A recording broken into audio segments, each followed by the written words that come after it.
Hello, welcome. My name is Rich. This is Champions Online. I've been playing it for a while now. You may recognize it. The character I'm playing as is Technical Issues. Currently an electricity-powered superhero. That might change. Gotta be honest, not really been enjoying electricity as much as I thought I might, or as much as I'd hoped. Particularly, it's not very useful for surviving tough content, and since I've been playing this solo, even though it is an MMO, my typical mode of playing MMOs is to play them solo. There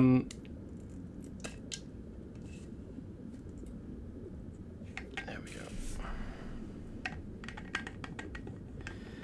And so, as such, maybe it was a foolish idea in the first place to try playing an MMO with a squishy damage dealer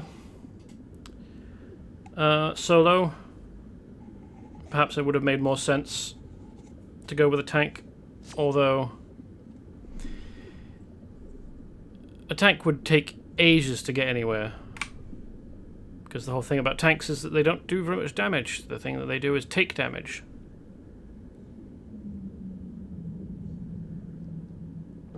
Anyway, currently we're underwater. If all of this wasn't obvious enough. All these sea plants and swimming dudes. We are in a place called Lemuria, which I had previously thought was this universe's version of Atlantis, but it turns out no, there is also an Atlantis here. There are also, you can't see any from here, Empyreans, who are a sort of magical species, apparently. I haven't seen any actual Empyreans yet, I've only seen their constructs. I can probably manage that alone. Technical issues. There is a great white shark out there named Skura that ate my golden crown. He snatched it from me mid-battle a few months ago, and I haven't been able to get it back since. It will take at least 5 superheroes to complete this mission. Use the chum near the harpoon in the middle of the ancient Lemurian village to draw out Skura. I keep wanting to say Sakura, but that's not right. You'll probably have to contend with some other sharks before the Skura is drawn out by the scent of blood in the water. Take down Skura so I can get my crown back. Now you might think, hold on a minute. A crown from inside of a shark? Surely it would have been destroyed, but no, probably not. Shark digestive fluid is quite powerful, but gold, I mean, at least I'm assuming that his crown is gold. Perhaps that's a foolish assumption on my part, but I'm assuming that his crown is gold. If that's the case, gold is not terribly reactive. In fact, it's virtually non-reactive, and I don't want to say for certain, because I don't know for certain, but it probably isn't going to be bothered by being submersed in acid for a long time. By which I mean a couple of, what did he say, weeks? Months? Months, yes, a few months ago. We cannot wait any longer. The greatest of the Bleak Ones, the Bleak Elder, has awakened and is stirring within his temple here in Rastanfar's abyss. If we do not stop him, he will call forth more like him, beings even more powerful and terrible than he is. Really? But he's the greatest of the Bleak Ones. The Bleak Elder. What things even more powerful and terrible than he is could there be? Are we talking about the kings of Edom.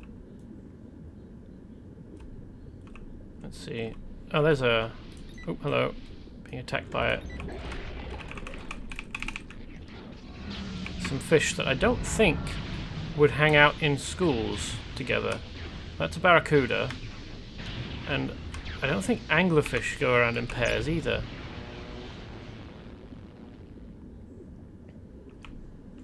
So this is an empirine construct. Can't really see it very well. That's not very helpful.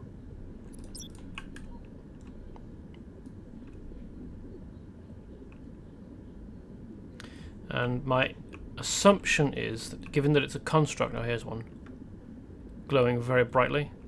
My assumption is that given that it's a construct, it doesn't contain a person. It might be an erroneous assumption.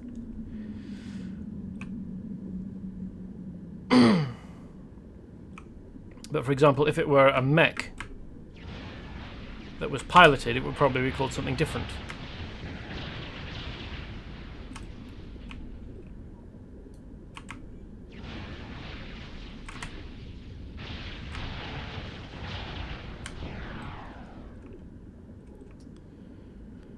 So, there's a plaque on this. I wonder why.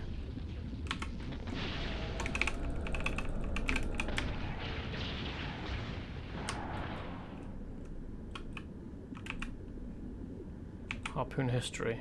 Oh, hold on. Why that closed? A rusty harpoon gun sits in front of you. This is supposed to be deep underwater.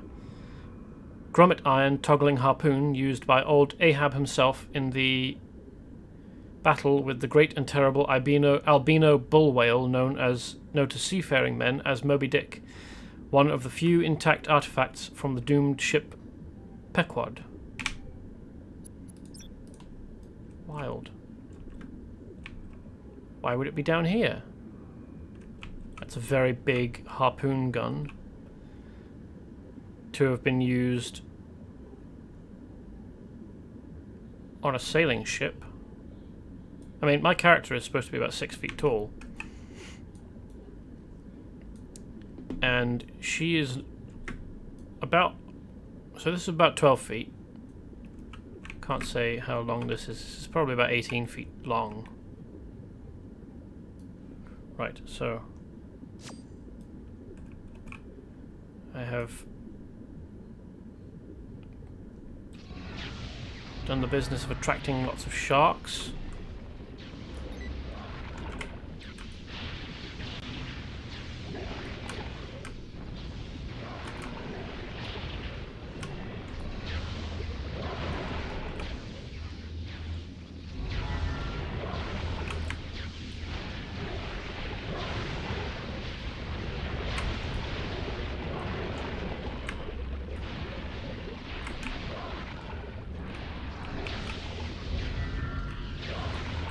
This is an awful lot of sharks, isn't it?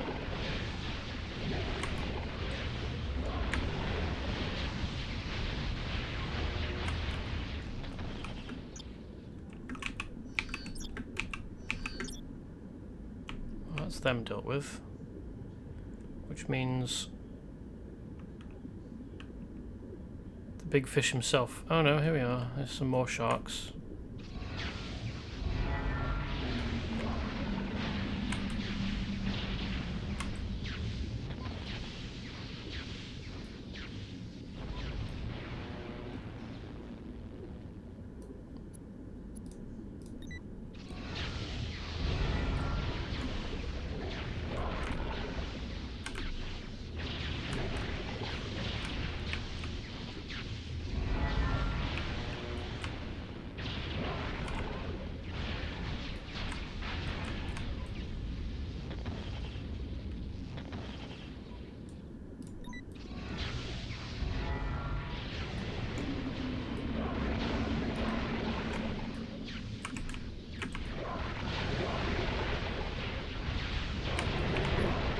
Hello. Oh wow. Was that him? That's Skura himself. Okay. That was a big hit.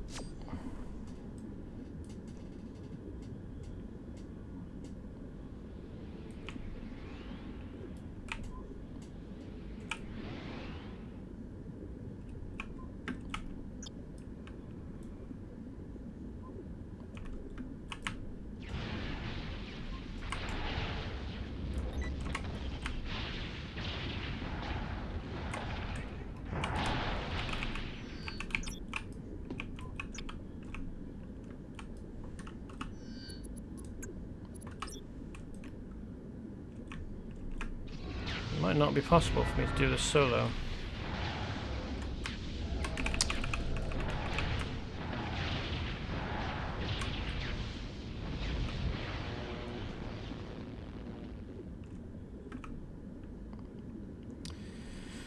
Let's give it one more try.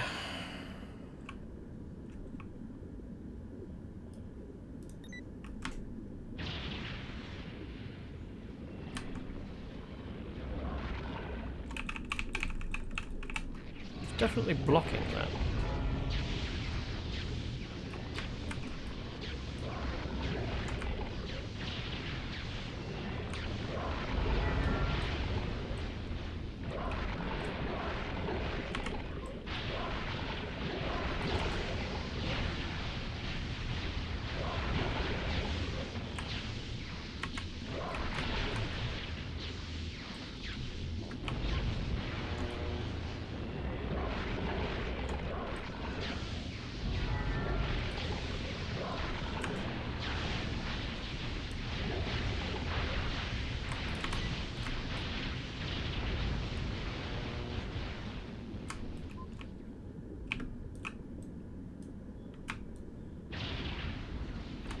Oh, not bad.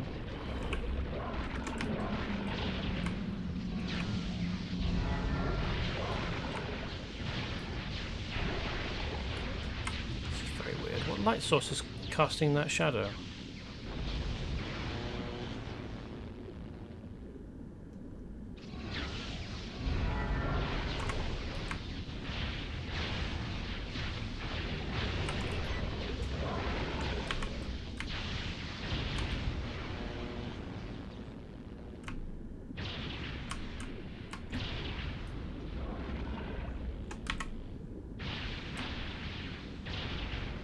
No, I'm pretty sure that sharks don't tend to get such huge growths on them. Maybe it's because they're radioactive, but maybe that's supposed to be a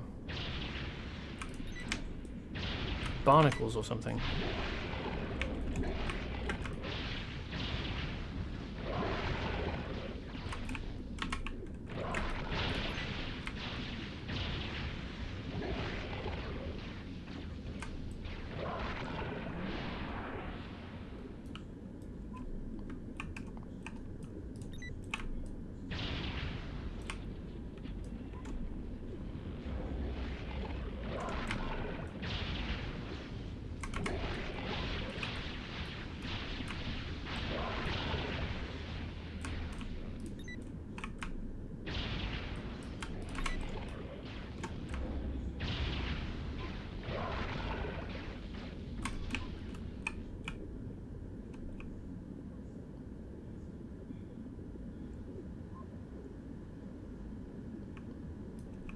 Oh, he's up there, surrounded by quite a collection of sharks.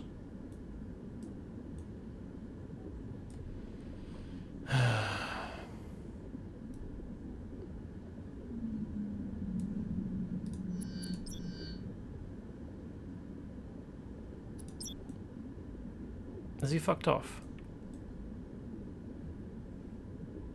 Because I didn't engage. Oh no, there he is. I don't know, because part of the quest or the mission is to remain within the chummed area.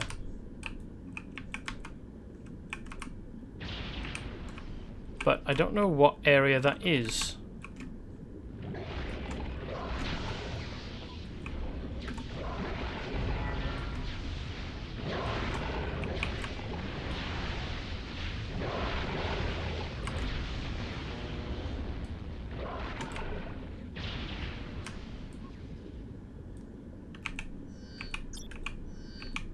Morris Crown, there we go. Splendid. I think because I had my shield up that time, I didn't get just absolutely bodied by one of them charging at me.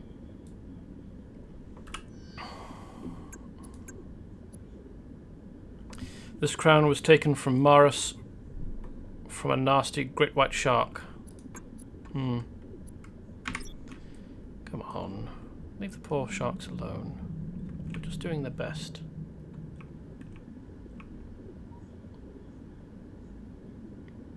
Sharks aren't evil. Thank you so much for getting my crown back, technical issues. I've gotten used to not wearing it, so I'll make sure it goes to a safe place where no sharks can get at it again. Well, it was fairly stupid of you to wear it in combat in the first place.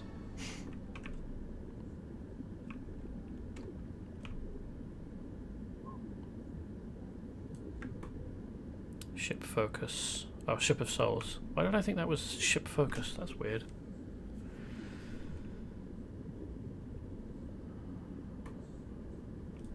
So, in order to do this... oh, there we are. That's the Flying Dutchman. In order to do this, I need to draw out the crew from the Flying Dutchman and defeat them. Oh, hello. Destroy the ship.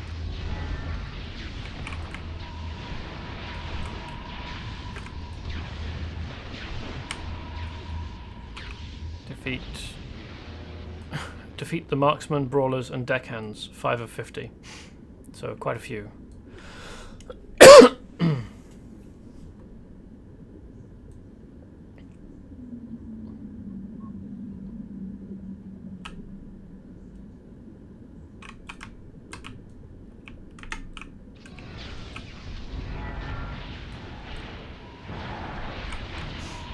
If they come out 5 at a time, it shouldn't be a problem.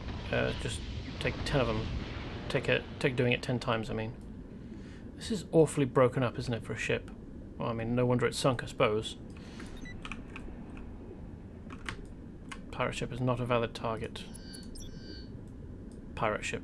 Yeah, very helpful, thanks.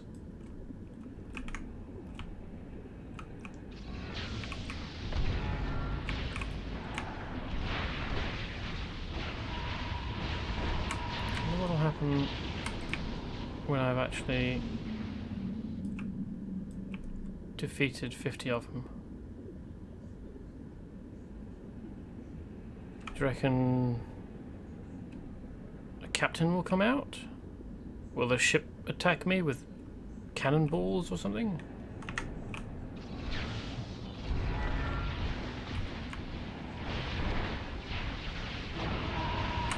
Is me defeating these guys... Yes, that's bringing the health down. Over time.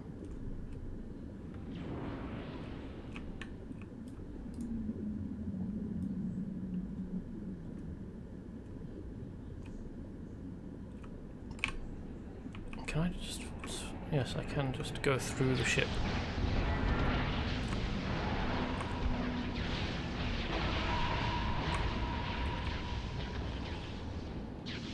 Solid at all, which is convenient.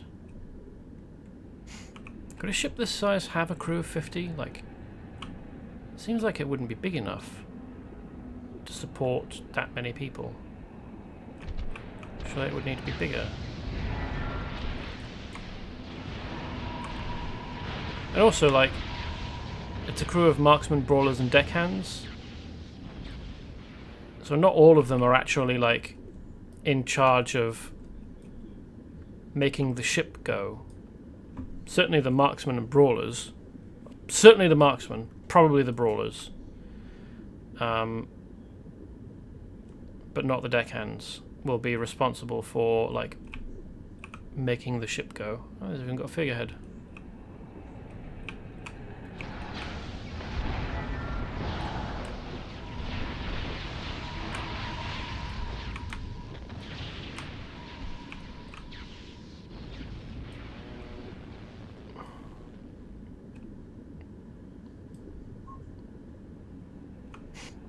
Because, like, you've got to have space for them to sleep and eat and...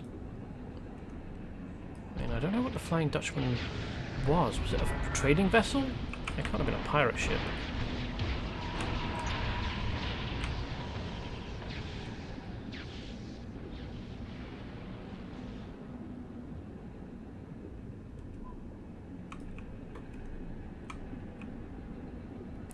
40 or 50, we're nearly there.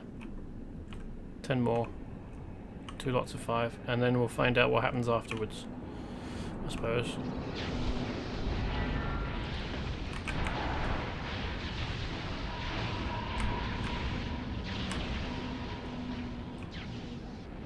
See whether it's possible for me to solo whatever happens at the end. I'm betting it's the captain, though I don't remember who the captain of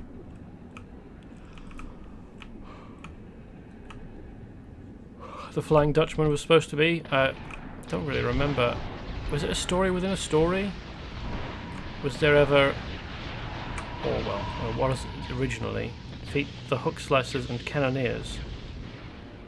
0 of 25, and I've got... This has got a time limit on it, not just defeat them. Okay, so we've got villain level chaps this time. Spawning... Is it 3 at a time?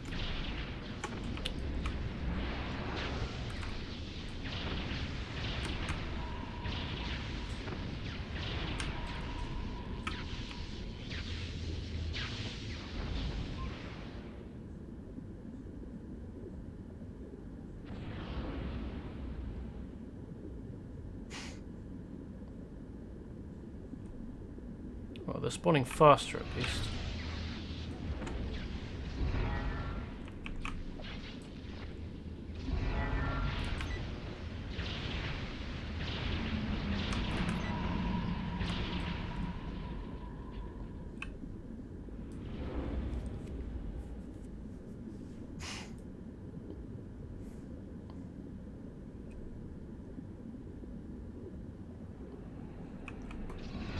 But 25 doesn't divide evenly into 3s.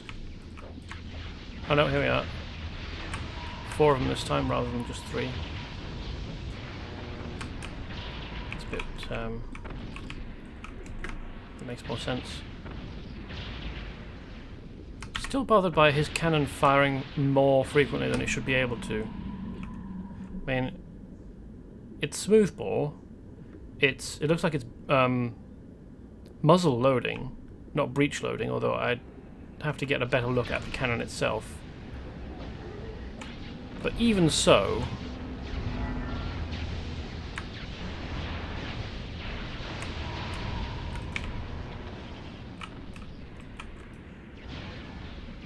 yeah, it's not got a breech on it. These are muzzle loading cannons.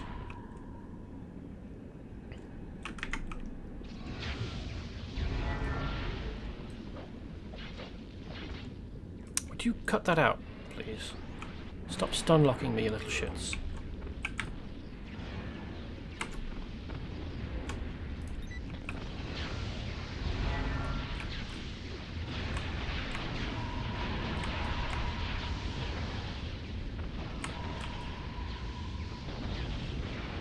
There's the ship.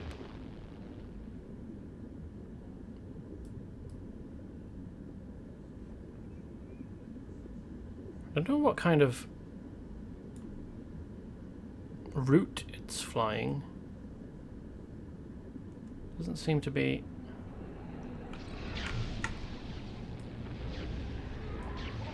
Seems random, really.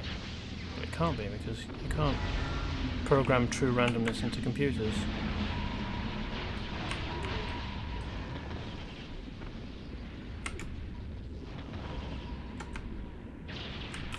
Eventually the pattern will repeat.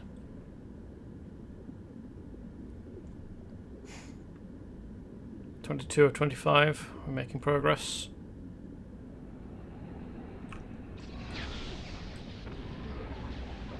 This is more than I need.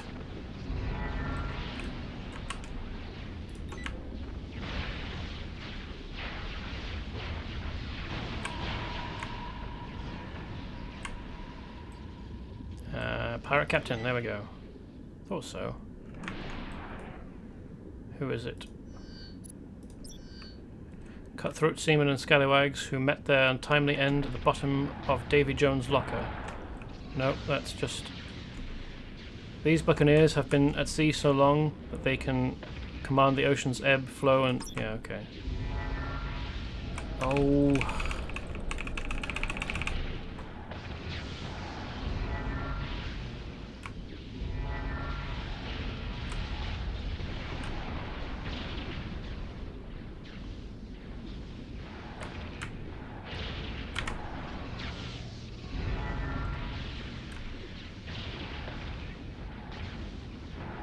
So he's attacking with darkness powers.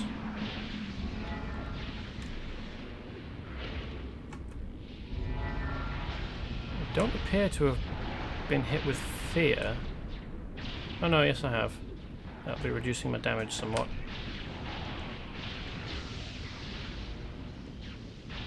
Oop, oh, that might be...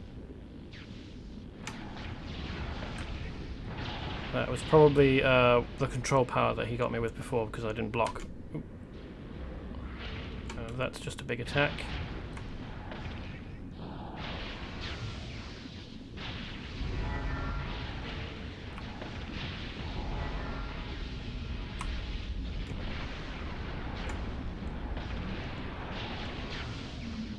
This is easier than dealing with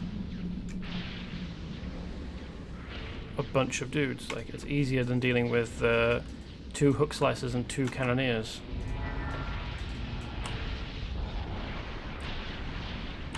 It's interesting. So he's one dude.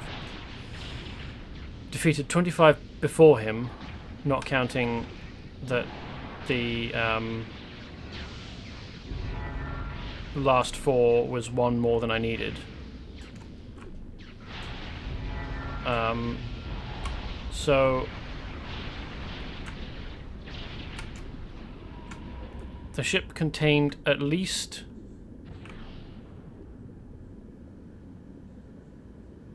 77 people because there was 50 crewmen.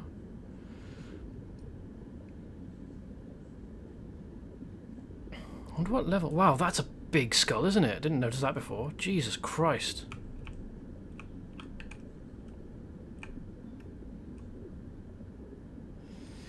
So I defeated 50 ordinary crewmen. Where's the reward thingamy? 25 plus 1 of the... it's probably up here, except I don't know where. Is it further up? Hold on a minute. Are those ribs? What creature was this? Wild.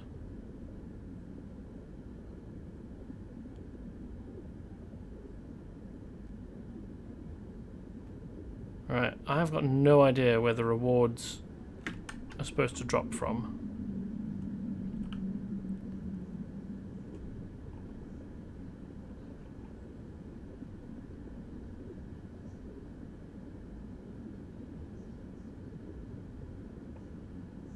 For Ship of Souls.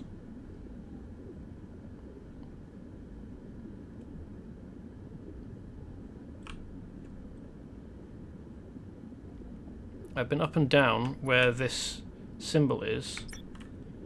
I can't find it.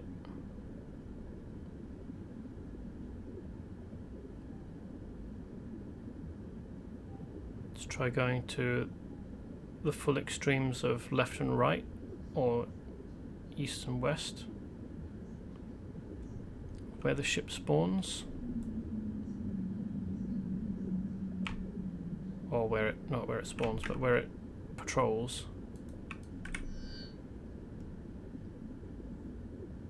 Yeah, these are ribs, and that's a spine.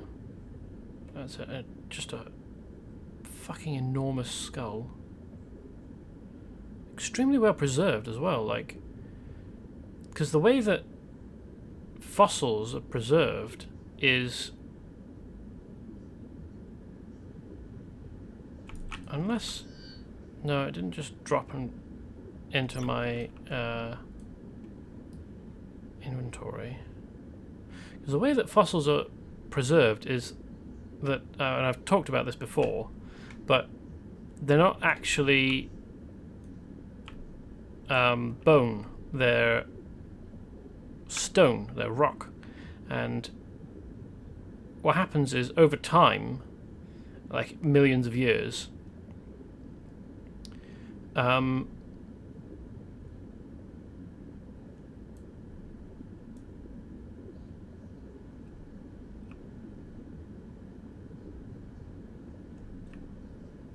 minerals leach in and replace the calcium that was making up most of the bone with, you know, basically stone. And that's going to be an entrance to a mission, isn't it? Unless it isn't. Well, whatever. And so, in order for a fossil to form, it has to remain subsumed in earth and undisturbed, like oh, there it is, tectonically speaking.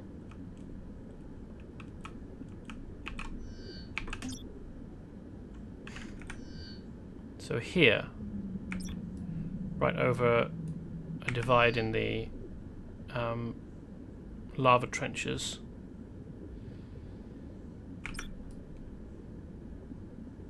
at a height even with the jellyfish, is where I found the reward ring for Sheep of Souls. Anyway, so this skull, and all the other bones as well, I suppose, would have to have remained submerged in stone without being, you know, shifted or anything by tectonic movement.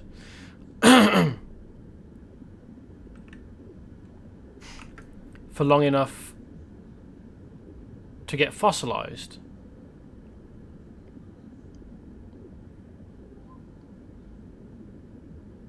And this is clearly, like, it's a full skeleton, so it's not a shark or anything. This is probably a relative of the Liplorodon.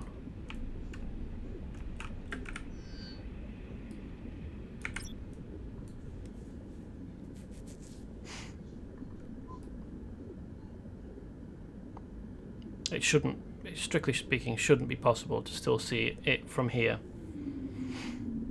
because of the distortion that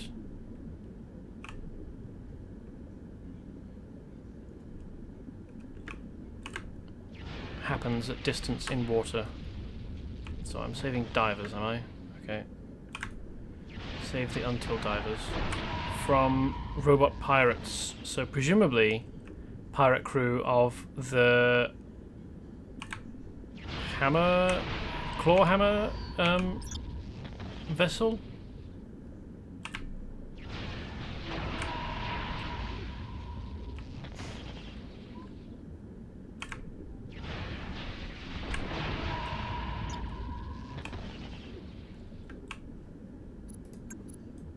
Why does this always happen to me? It's land assignments for me from now on.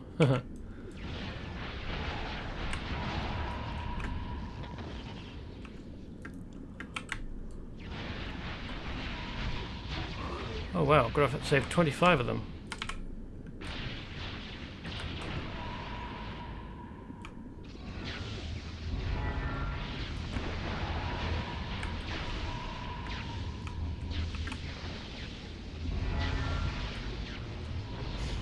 Aha.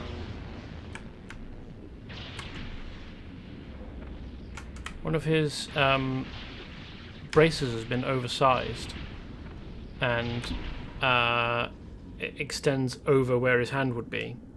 Presumably supposed to look like a cannon or something, except then he also gets out an enormous cannon. Oops, that wasn't intentional.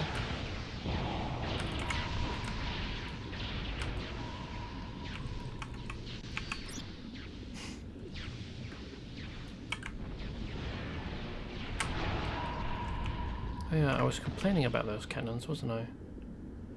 So they're definitely breech loading. Oh no, no, muzzle loading, sorry. Not breech loading. That's the opposite of what I meant.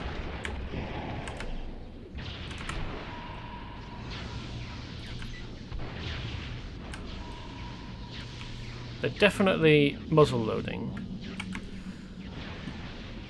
And even if they were breech loading, they still wouldn't fire as quickly as they do. Because, yeah, you've got no breech on them. It's just an attachment for a fuse on the end.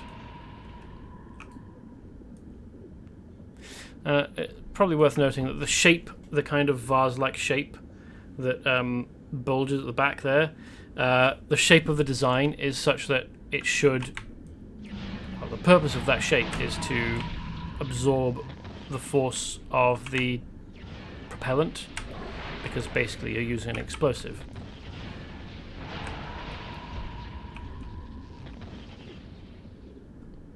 To propel a lump of, well, probably iron. I don't know that huge cannonballs would be made of lead. That seems unlikely. Cannonballs, certainly not of that caliber. I mean, we're talking probably about this size. So that much lead would be extremely expensive to be hurling around. So no, what a weird little sub.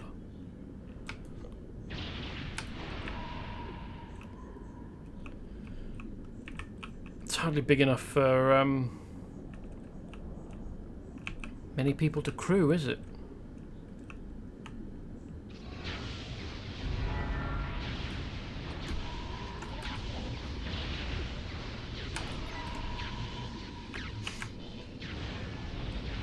So the cannon should be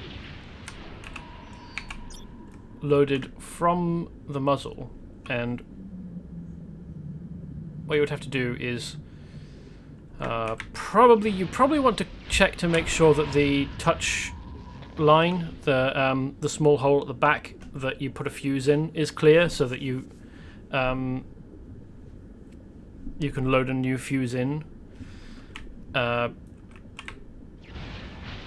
Unless it's a mechanical fuse, but it doesn't look like it. I mean, I'm not an expert on cannons, particularly not of that design, so I don't know for sure, but it looks like it's probably supposed to be a kind of little rod or tube that you stick a fuse in, and then you load gunpowder in, or whatever propellant you're using, cordite maybe, but you wouldn't be using a cannon of that design with smokeless powder, because by that point, well, I suppose you might if you were reenacting, but by the point where we developed smokeless powder, because gunpowder is a powder that produces smoke, so it's called black powder or smoke powder.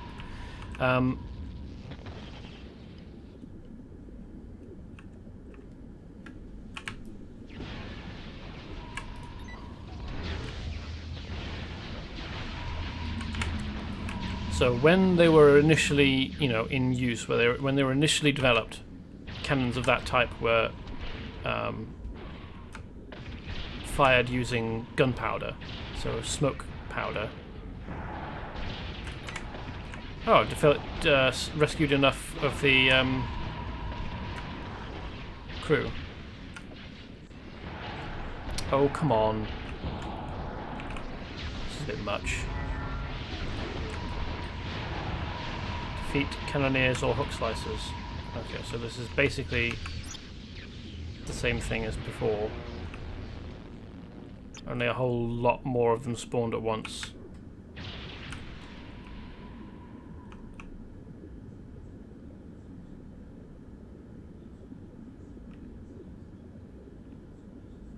Do I have to go around and find some, or...?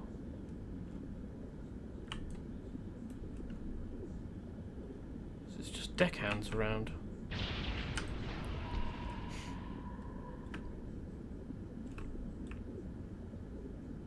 I know there's some hook slicers.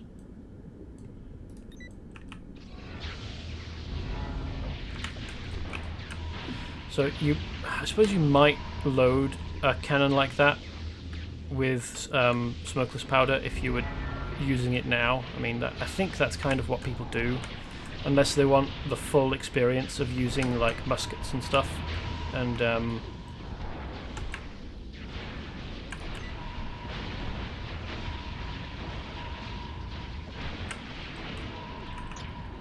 they're even making the same sound as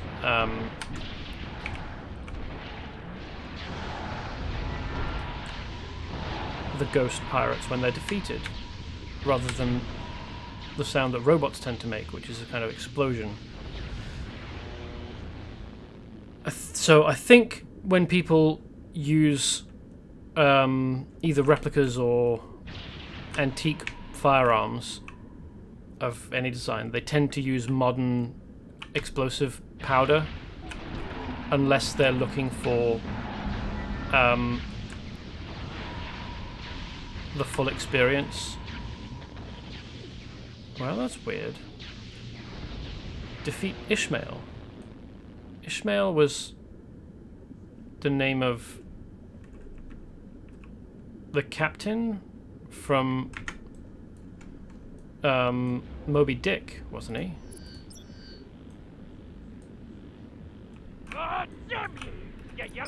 Why is a robot using darkness power? Darkness magic power. And I noticed before that some of the other crew... You got one last adventure in you, hero. And that's death. Some of the other robot crew members were using darkness powers. Why is this more difficult than the previous one? Oh, Ishmael. Okay. Not Ishmael. Oh, right, and also Ishmael wasn't... It was Ahab, that's right. I've never actually read the thing.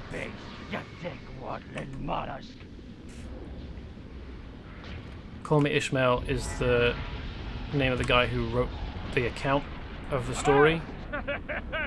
What manner of sorry pirate be ye, you yellow-bellied bilge rat? Why are you accusing me of being yellow-bellied? You ain't cut out to be fish-bait, you bilge-sucking landlubber. I'm not cut out to be fishbait. Well, no, I don't think so either. Fishbait would be... Calling me fishbait would be saying that I was dead meat.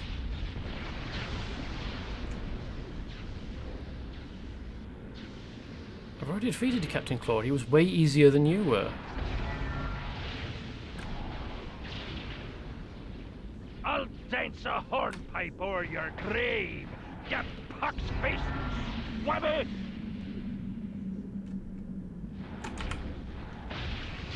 You fight like you're loaded to the gunnels, you cock-handed chump bucket! Gunwales, part of the ship, quite high up on the front, I think. Keep your filthy hands off me plunder, you cow-squatting peep rat gizzards! Such weird insults. You'll not take me harder, booty. You know it, Count Chowderhead. Your booty's not anywhere in contention, unless you brought it with you, like a fucking moron. Stand still, you scurvy dog.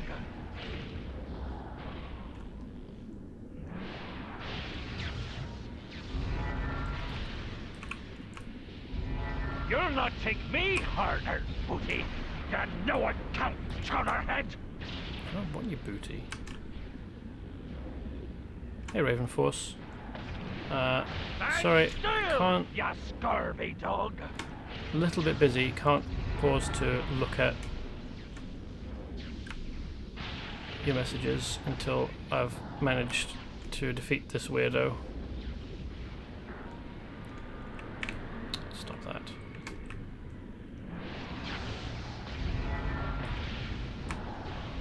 Come and get him, you dog. me cannon blasted plugin!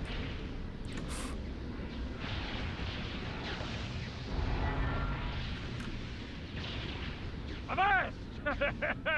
What manner of sorry pirate be ye, you yellow-bellied bilge rat? You're a robot. You should be able to tell that I'm not a pirate. You're loaded to the gunnels, you cack-handed chum bucket. Not actually sure what loaded to the gunwales is supposed to be implying. That I'm low on the low in the water and difficult, bad at maneuvering.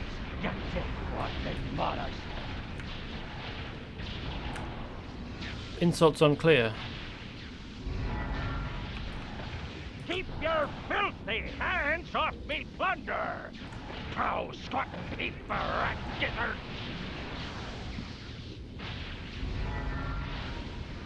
Prow squatting heap of rat gizzards is fairly clear. As an insult, I suppose. Ooh, he's got some health next to him. Let's nab that. You got one last adventure in ye, hero. And that's death! Okay, so that's a reference to Harry Potter.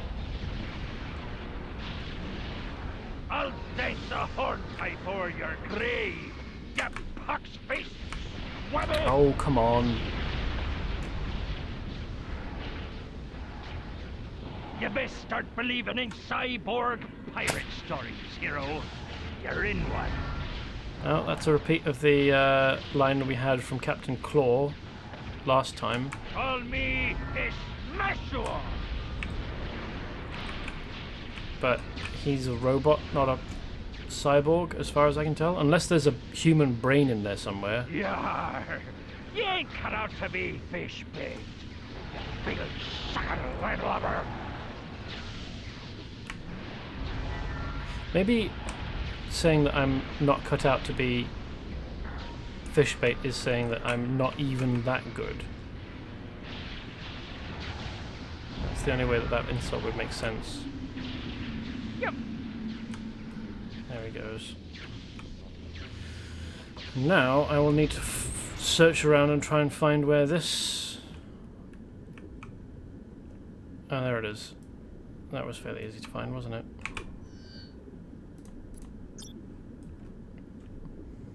And I will also try and do the last one here, water hazards, since I can probably manage it this time, being that I'm level 40. Ah, the open mission, one of few which still have voice work going on. Cool. Yeah, there's several of them. I didn't realise they would all be in position. Okay.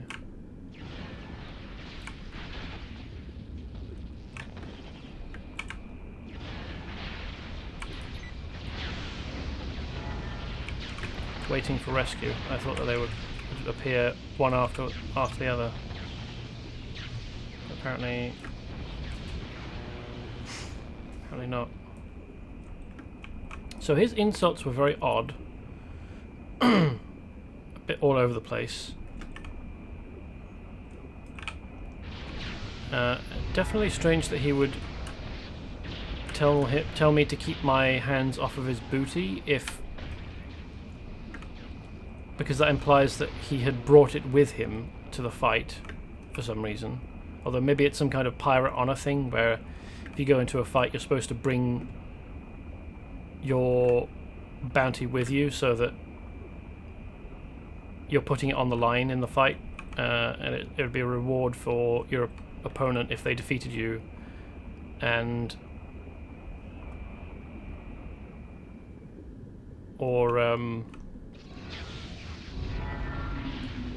yours is a reward for your opponent for defeating you. Yeah, theirs is a reward for you defeating them, and yours is a reward for them for defeating you. Loaded to the gunwales is unclear. I think it's supposed to imply that I'm low in the water, but that could mean that I'm just heavily loaded with whatever it is I'm carrying, or extremely heavily armed. So, I mean, that isn't a very good insult either. Proud squatting heap of rat gizzards is fairly self-explanatory, and a pretty good insult, I would say, overall.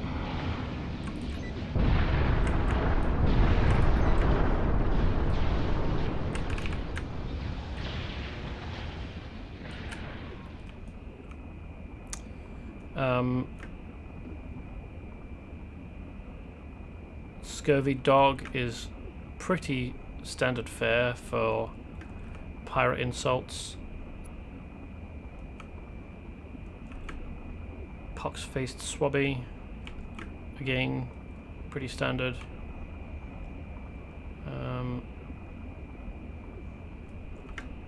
What manner of sorry pirate be ye? Is a bit of an odd thing to ask, especially when he also later refers to us as a hero, so it's clear he knows what we are, or that we are superheroes. Perhaps it's just that telling us we're not fit to be pirates is an insult, because for him pirates are good. Like the ideal, I guess.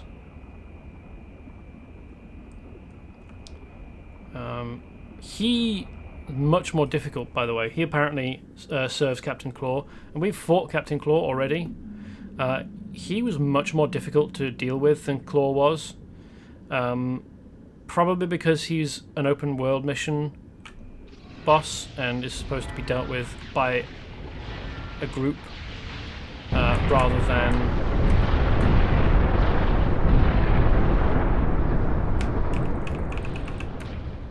by one person, whereas a closed, like an instance mission, could reasonably expect a player to be solo. Yeah, definitely should have been. He should have taken like 30 seconds to deal with.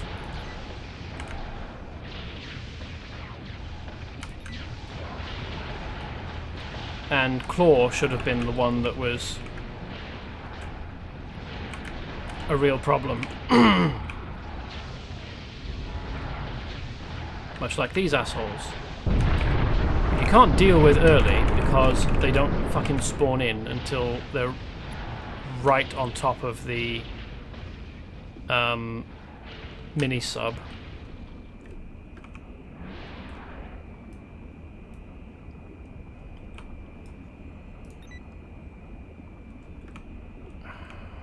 I don't have a way of healing this thing either. Like, probably not going to be able to manage it, if only because... And it's not self-healing, which is fucking stupid.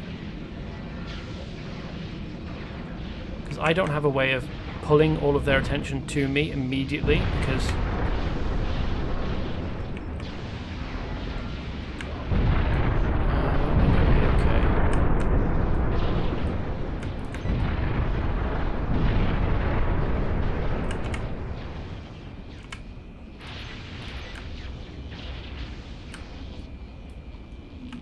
No, he's on half health already.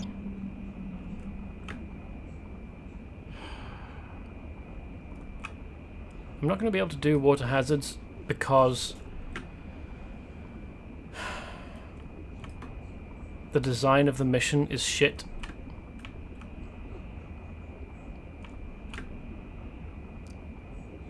Like, the next group is going to appear. And he's even moving really slowly, so I don't know what triggers the appearance. Fucking Behemoth submarine. Great. Cool. Thanks. That helpful.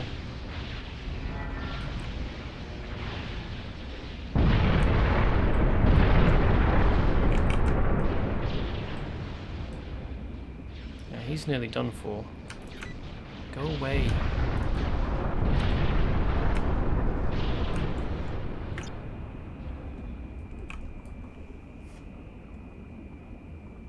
Underwater explosions are the best thing about Lemuria. Yeah. And you only get them from defeating the Lemurian subs. This thing is going to get destroyed. The next ambush.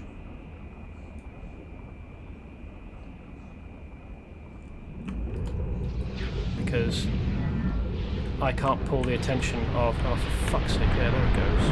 I can't pull everything's attention. They appear right on top of the sub. I can't heal the sub. I don't know what the fuck I'm supposed to be able to do here solo.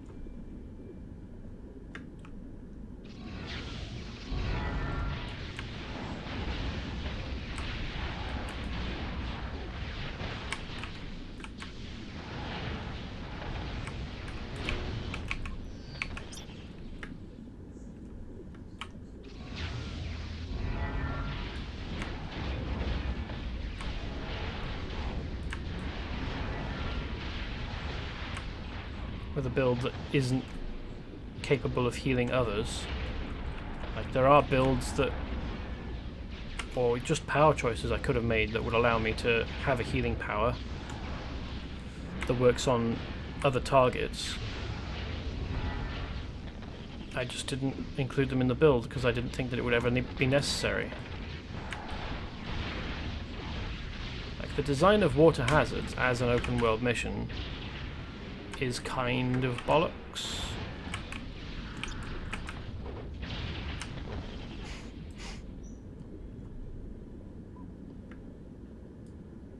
Entirely because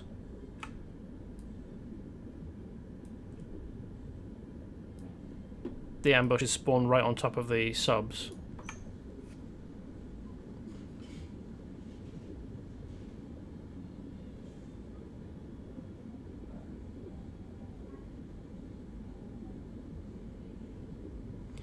One of the many OMs that haven't been updated to be truly a non-soloable piece of content. Surely a soloable piece of content. If you have a healer other, it is kind of possible, but generally it's very irritating, yeah.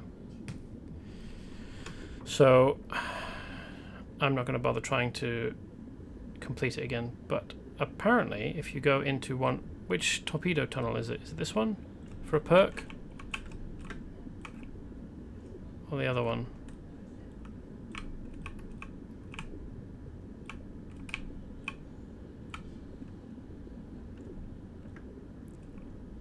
Torpedo run. Ah, it's both. Okay. You have explored the Aegea's torpedo tubes. Okay. I wonder if there's one for the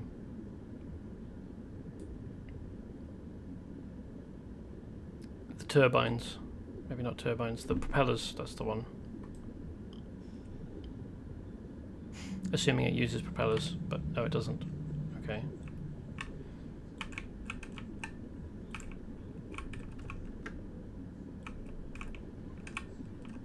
I wonder what propulsion method this is then.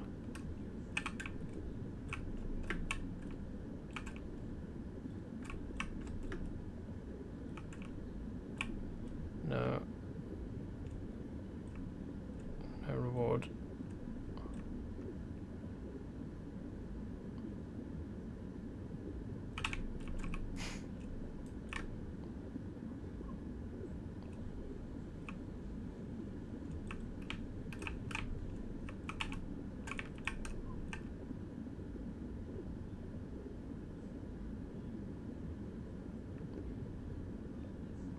So far, I haven't found any mission that takes me inside any of these, so I do wonder why you would go to the bother of creating detailed insides like this if you can't even get inside. Oh well.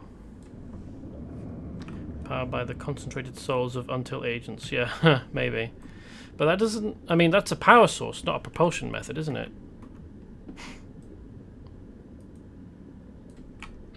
Hold on, it'd be easier if I hop on... Oh, the vehicle's fixed now. It'll actually zoom as soon as it's pulled out. Nice that that's fixed. So, what? Oops. What missions do I have? Just Arvad.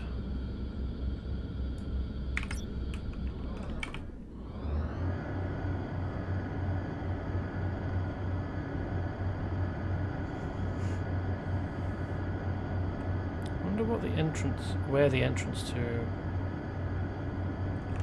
the Mandragora Law is.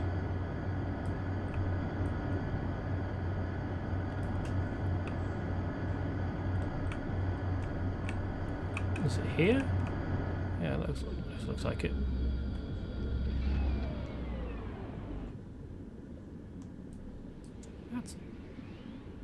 She's awfully deep.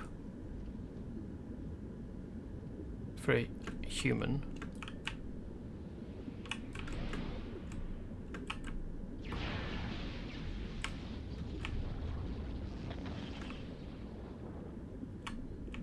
She's even diving without a protective suit. Like, her skin is undefended against the high pressure.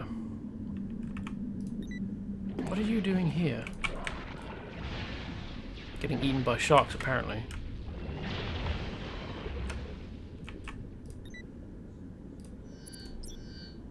Until Junior Lieutenant and Lemurian history scholar, sister to Until Agent Ellen Quotidian, currently on assignment on Monster Island. Did we meet someone called Quotidian? You hated it when you first tried it. Well, I mean, I have been warned I probably won't be able to manage this solo. I'm still going to give it a go. But quotidian, if it was spelt QU instead of KW, it would actually be a word. And the word quotidian means everyday, boring. Well, not boring, but mundane.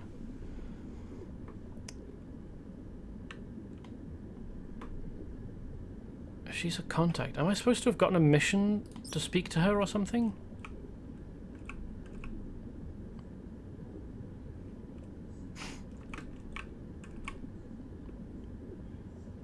Why is she in shark-infested waters in a swimsuit that doesn't appear to be made of even of chainmail, just with a small knife? Drawing a blank might have something to do with the AJ communicator nearby. Well, maybe, but I'm not high enough level that I have out-leveled all missions. No. And therefore wouldn't see the exclamation points that mark the that there's a mission. Quite impressed that there's flaming torches underwater.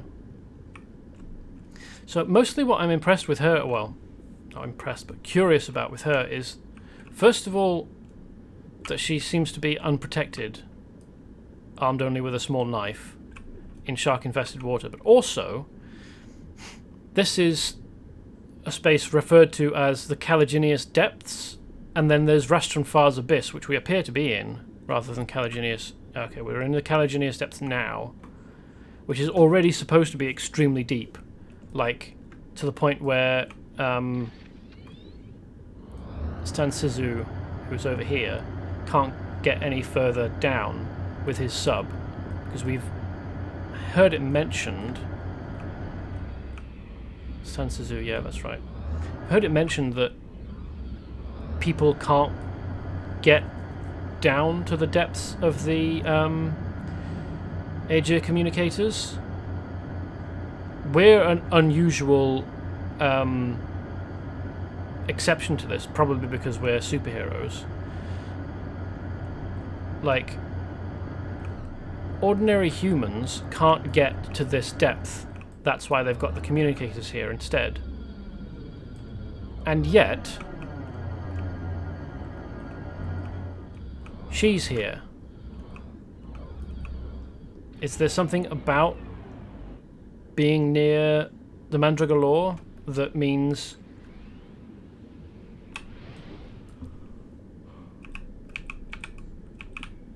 she's fine? Like, is there a protective, you know, habitable zone around the Mandragora? Or is she a superhuman? Capable of withstanding the enormous pressure of the ocean depths?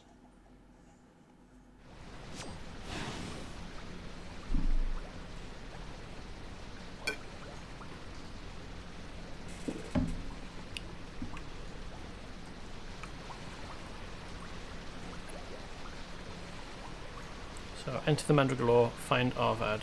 But there's also this mission, which is an open world mission inside somewhere. That makes sense. Open access to the Mandragora's interior, find a way to open the door, get key from Lemurian keykeeper, fix manual door override. Okay.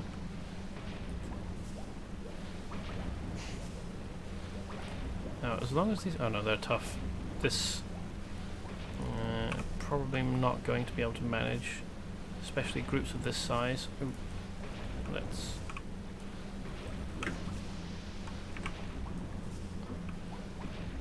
pull them through here, shall we?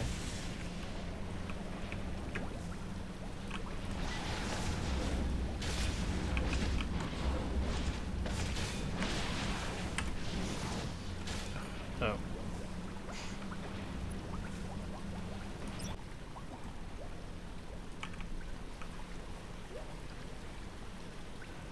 That absolutely boned me.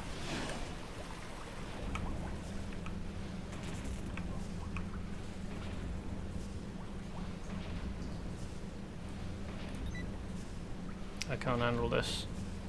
Not solo. Not on a squishy...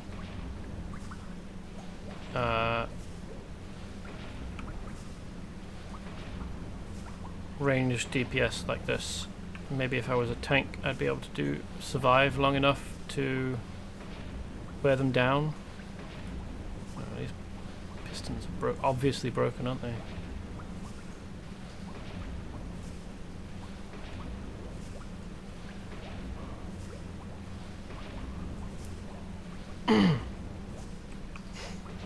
Alright, well,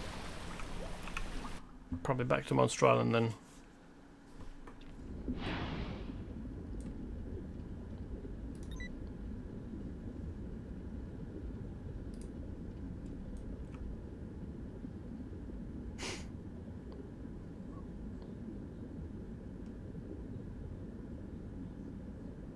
Oh, it's a nice, nice character.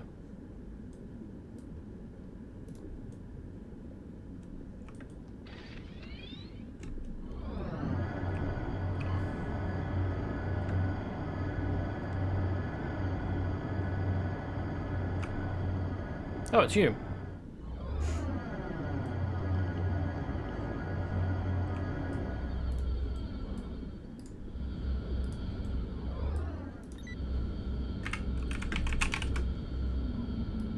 Can I wave whilst I'm on this? Well, the game responded as though I had waved, but apparently I can't remove my hands from the controls.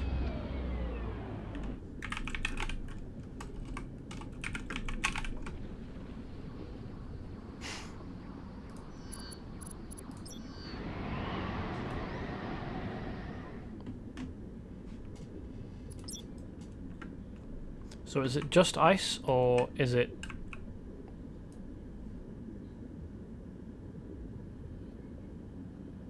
it's a Stormbringer passive, so perhaps wind and ice combination? A lot of costume pieces I've not seen before. Like the waist...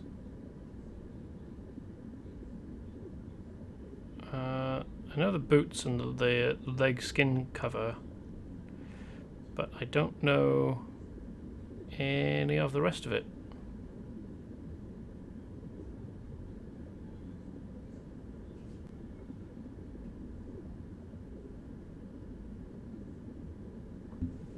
Ah, okay.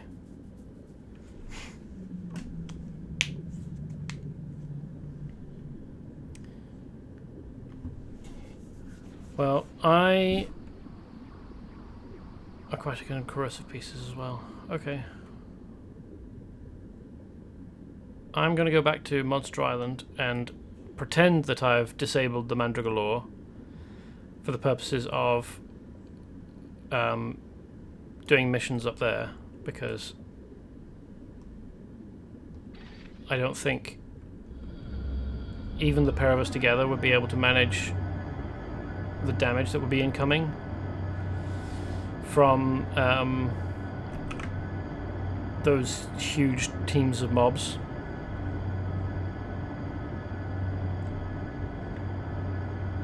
And well, maybe you're busy and have your own things to do.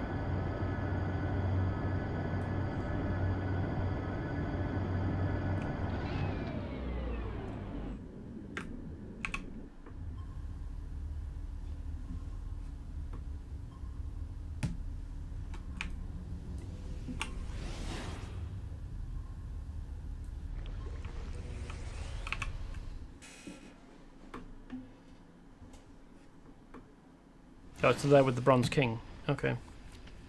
I've seen reference to him a few times. Particularly, there are a bunch of costume pieces that are called Bronze King, but I don't really know who the Bronze King is or what his deal is.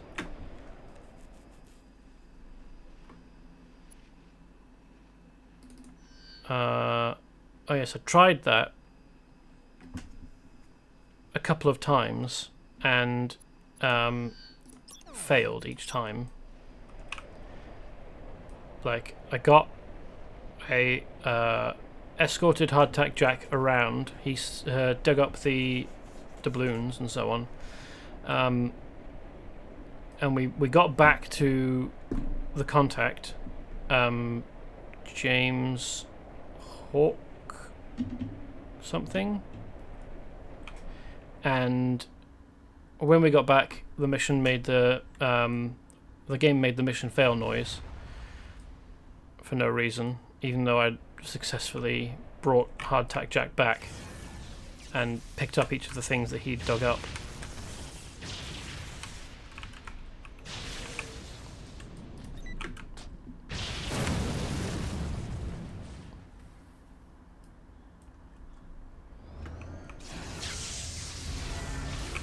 So I mean, it's probably just a bug, but I wasn't able to complete that mission.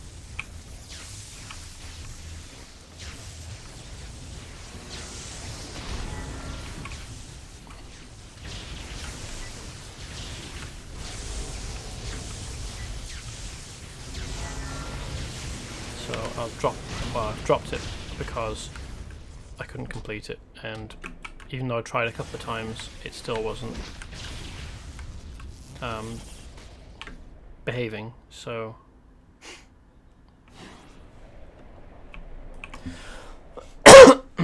hopefully doing it doesn't unlock some new mission.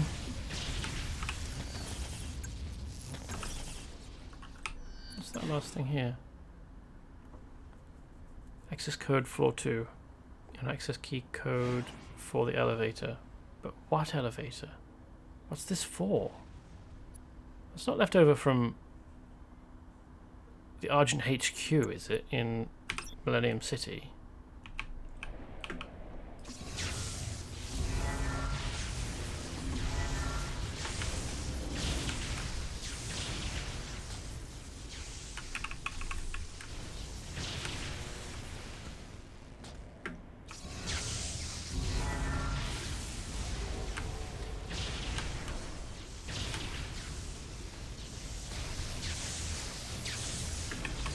So now I'm back to stopping devolved Lemurians. Oh, hey, that's got a mission. Lemurian excavation map. This map shows what appear to be several important sites to the Lemurian excavation teams, all marked with the Lemurian symbols for knowledge. It could be well worth your time to investigate each location and see what the Lemurians are looking for at each.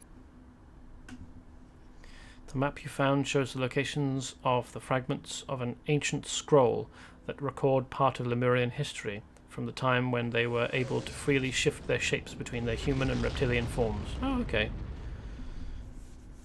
The knowledge the scroll contains could be vital, but you'll have to recover the 3 pieces of it first. According to the map, 1 fragment is in the possession of Viper, 1 is at a dig site up on the volcano, and 1 is at a temple on the volcano. Okay.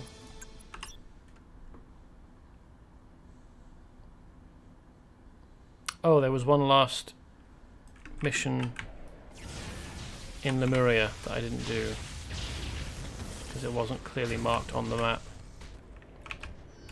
I didn't notice it. So, the bleak shall not inherit the earth. Let's go back and do that quickly. Well, hopefully it'll be quick. And then return here and do these things.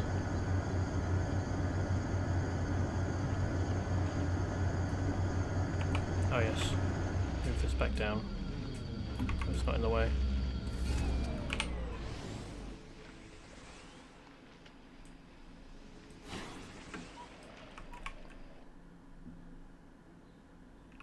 I suppose I probably can enter here whilst still mounted on the vehicle, but it seems rude, so I won't. Bleak shall inherit the earth. I assume, like, it's not displayed anywhere here, but I assume it's come to the entrance here somewhere. So I'm supposed to go into the Bleak One temple.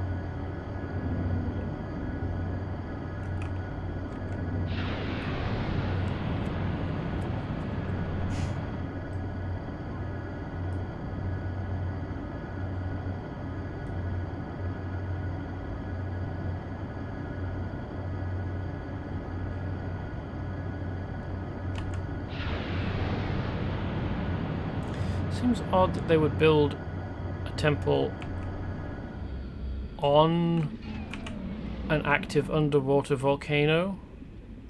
I mean, I guess it is... the flow is being controlled, but it just seems deeply unsafe. Oh no, here, see, there's a vent that's broken through.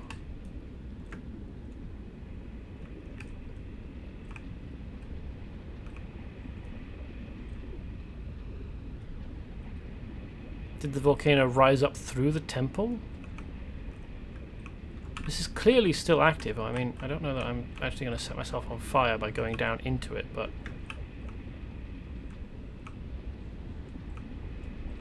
these parts are clearly indicating that they're still very hot. Yeah, there we go. See, that set me on fire. So how exactly this is supposed to still function as a place with an interior, unless the doors are actually a spatial portal, and when you go through them, you're not actually going through into the structure that you can see on the outside. You're actually going through into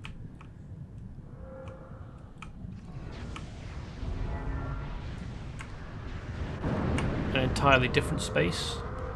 We seem to be going down, but I don't buy that this is down anywhere inside that volcano, because if it were, this place should be full of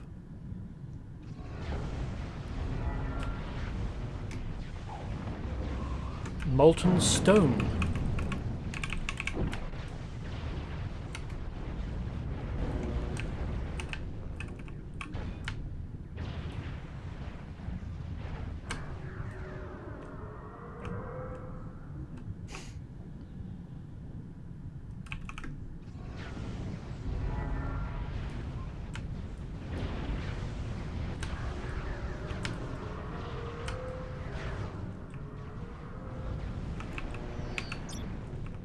I don't know why coming in here to stop them summoning their Bleak One master would be any easier of a mission, any easier of a task than going into the Mandragora and finding Arvad.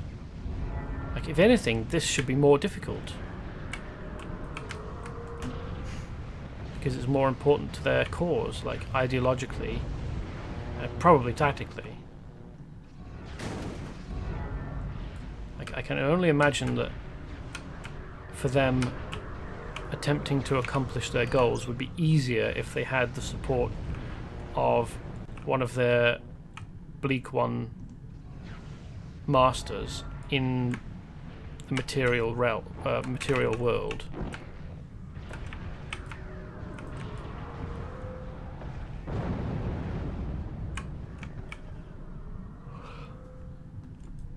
And yet I can deal with this just fine.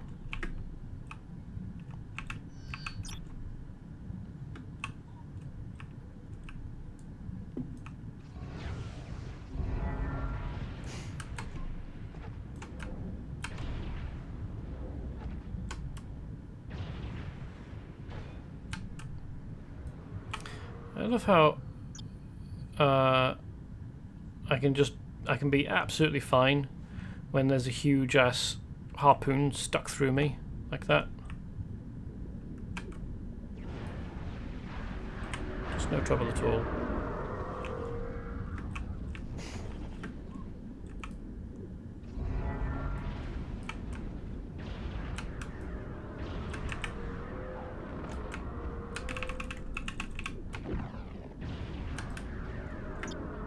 Is it sacrilegious to attack a temple that's got people actively worshipping in it? Like, regardless of what they're doing or what they're worshipping, is it sacrilegious to do that? Is it disrespectful? When it's evil gods, do I care? I can answer that easily enough and say no. In fact, I enjoy it more if it's did that stone just explode and finish off that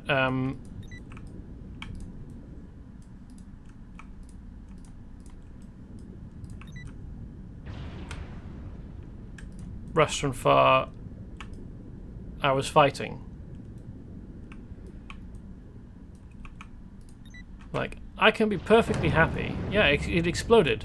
Why have they got explosive stones? What the fuck? That makes even less sense than the explosive punching bags in Teleos Tower. Like, that looked like it was just an ordinary building stone that had fallen out the wall or the ceiling or something.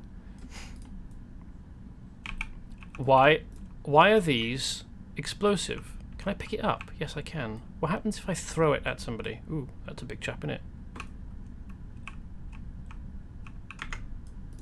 Okay, let's throw this at you. No, it didn't explode. That's disappointing.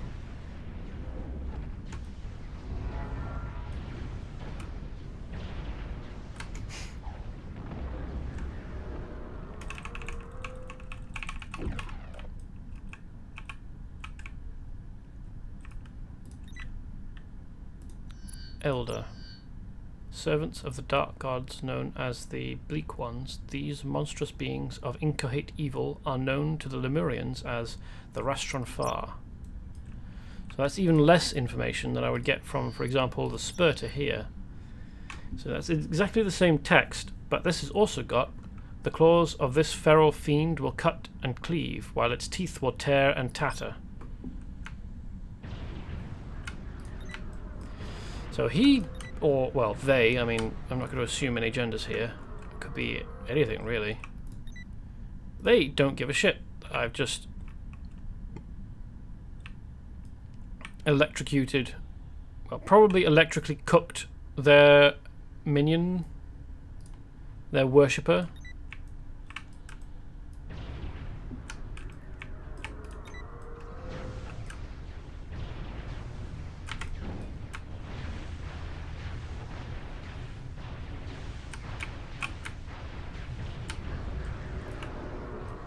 Will this rock explode? Yes. What on earth is this stone made of? Perhaps that's the wrong question. Maybe it's not earth stone at all.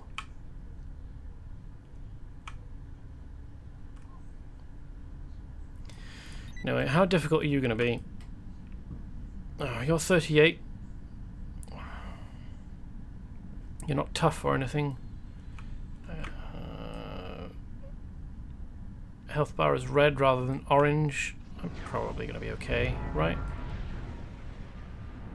Oh, and he uses lightning. No, he doesn't. That's darkness. Okay. Well, some of it. Is some of it lightning? Or am I just being confused by the fact that he's got my debuff on him? Huh. Stone exploded at his feet. Yeah, this is fine.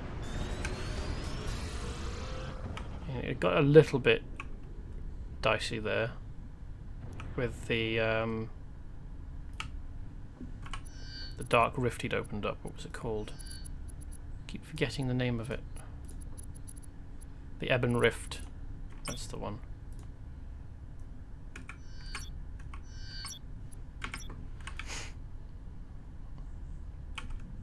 Is there an exit anywhere in here? That'd be nice, wouldn't it? No.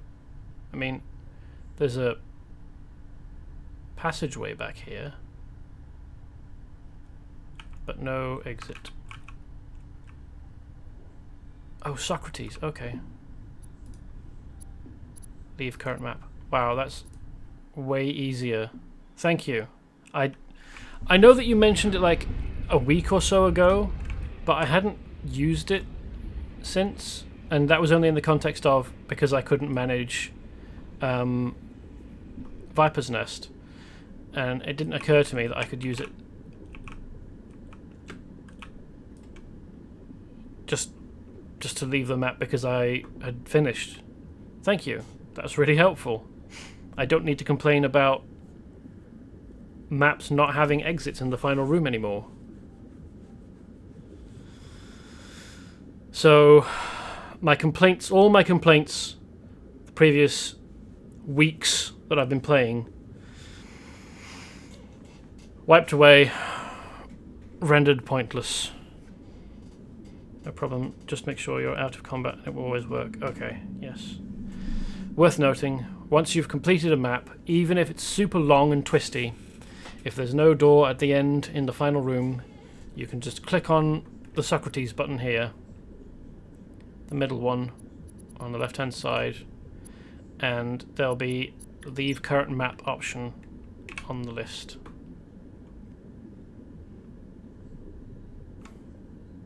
Just gonna enjoy that for a moment. Yeah, okay, that's really nice. You have defeated the Black Elder. Truly, you are a paragon of power, technical issues. I will take care to remember this if relations between Atlantis and the surface world ever sour. Well, I mean, hopefully they won't. Trumping the shark. This is... Oh yeah, this is doing Skura. But hold on. Haven't I done that already? Is it repeatable? Yes, it is. Wild. Okay, well, I'm not going to bother repeating something that I've already done. My purpose here is to experience the story of the game. I don't need to repeat quests over and over to do that.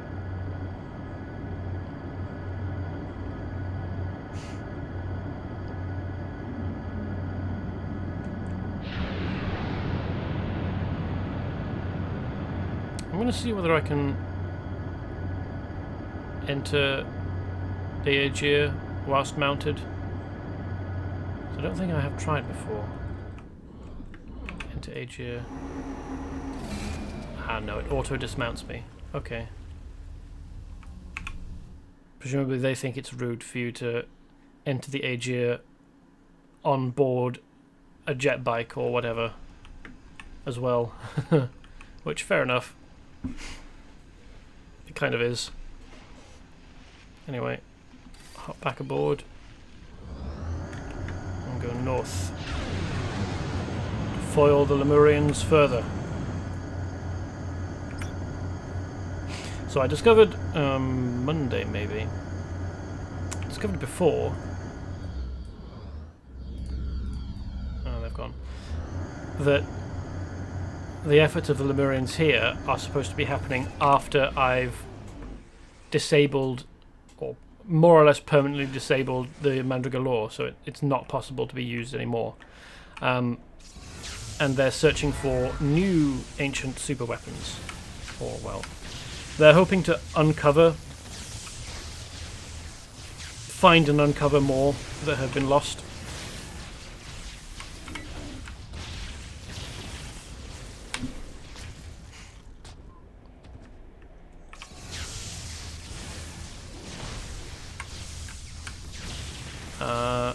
And it seems like they're on a pretty good trail to find that stuff.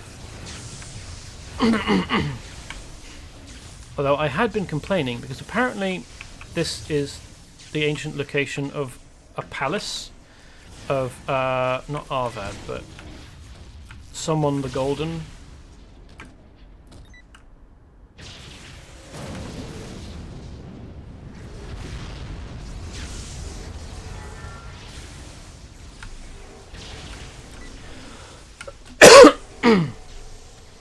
Andrith, thank you.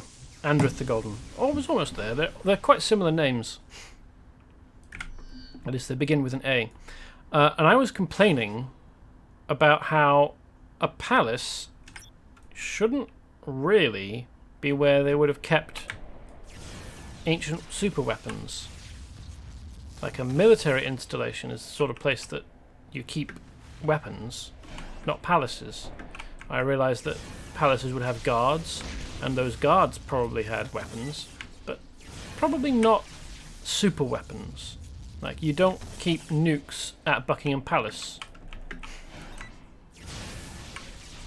And it would be a very stupid thing to do, to go there hoping to find any.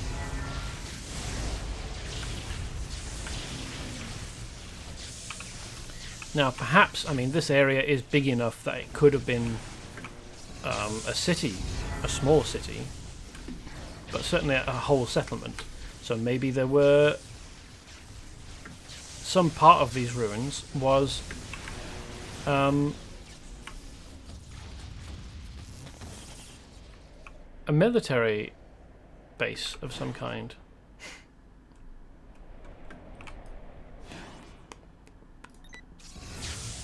And therefore maybe it would be reasonable to hope to find an ancient super weapon here.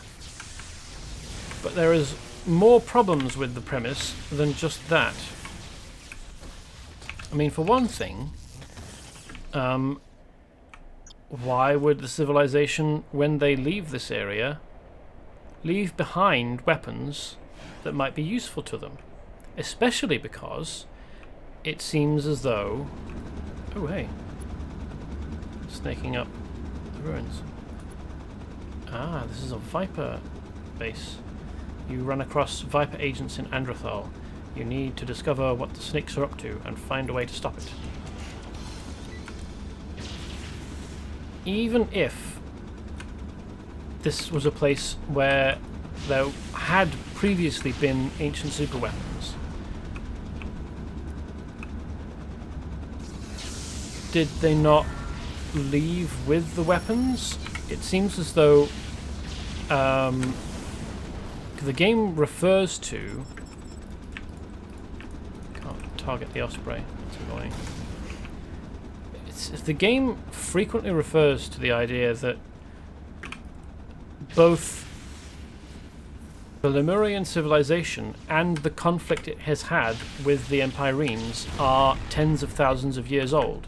Now, maybe it's 20,000 years old, and the... No, hold on, it would need to be plural, wouldn't it? Maybe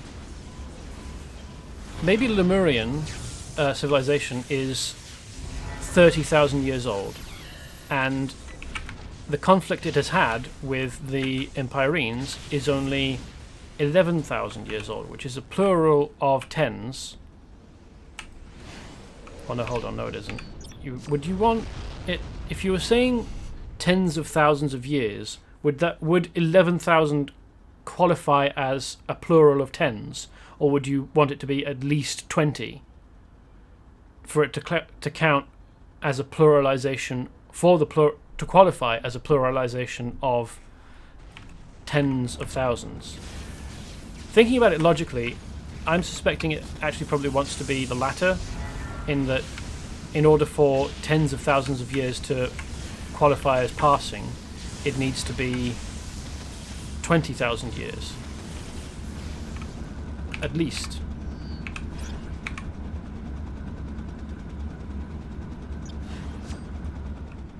Like, I suppose it would be the same as if you said decades, so is 11 years enough to say decades? I suppose because 11 years spans a quantity of time greater than a decade, it encompasses more than one decade, doesn't it? By necessity.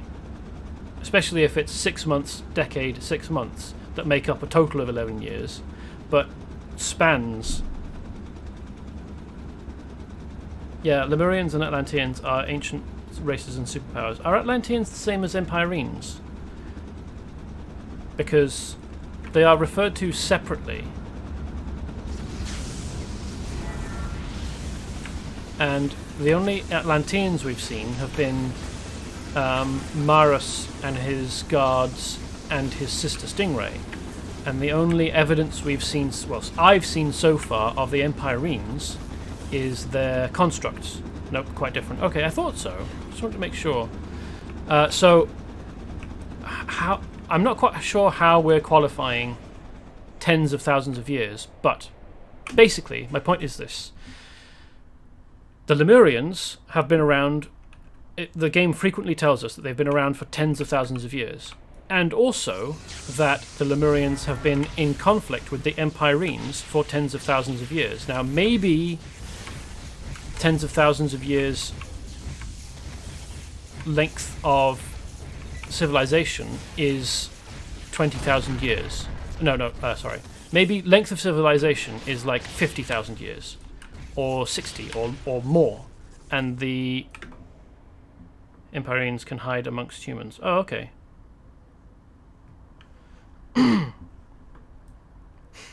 And maybe the conflict with the Empyreans has only been going on for 20,000 years.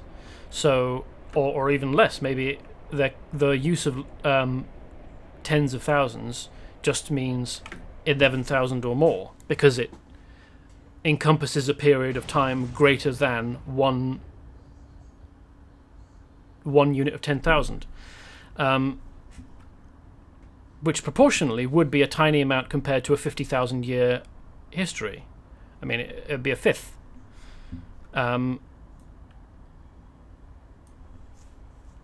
So maybe the conflict has not been long enough. Maybe Andrathul was abandoned before the conflict with the Empyreans. But my suspicion is that, well, my actual suspicion is that they probably didn't think about it when they were writing those two pieces of information in. But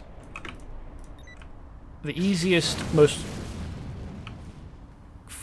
straightforward, logical conclusion is that Lemurians have been, basically for their whole history, at war, or at least hostile with the Empyreans, for their entire civilized history. And if that's the case, the only situation in which they would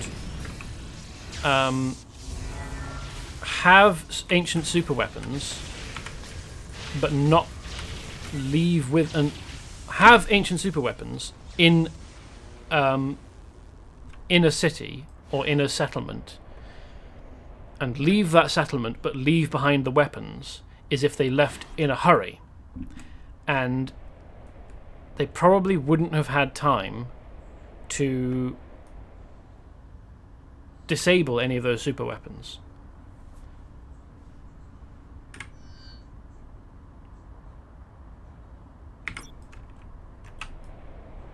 So maybe it's wrong-headed of me to think in the same terms as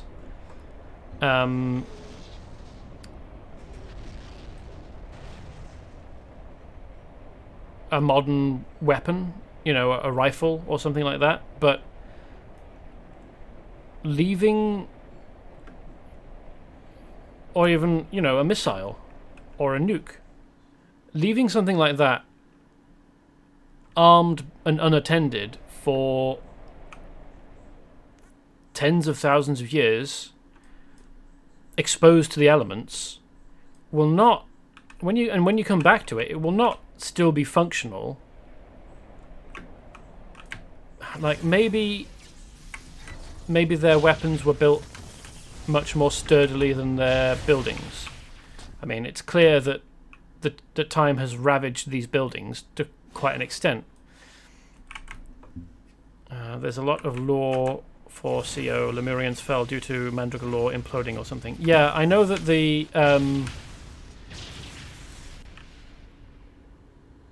space under the waves that we've just visited, called Lemuria, oh, whoops, that's not what I was hoping to hit, fell or sank because of the Mandragora lore, like a backfire of the Mandragora lore, but it's not clear to me that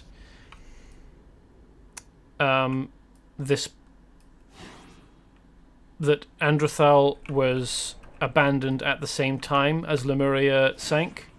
Like, there's nothing about Andrathal's abandonment to indicate that it happened contemporaneously with the fall of Lemuria. Like, maybe they abandoned Andrathal and then sometime afterwards, like maybe centuries, maybe millennia afterwards, Lemuria fell. Especially, like, if they developed the Mandragora lore, they probably wouldn't have felt that they needed any super weapons they might have had here anymore, because the Mandragora lore was so powerful by comparison. Like, I mean, I guess that we have kept around other missiles after the development of nukes, but then we knew that we wouldn't be able to use nukes as anything but a deterrent after more than one global superpower developed them, because it would mean mutual destruction, mutually assured destruction, or MAD. Are they examining a football with red mark? Is that supposed to be a face marked on it?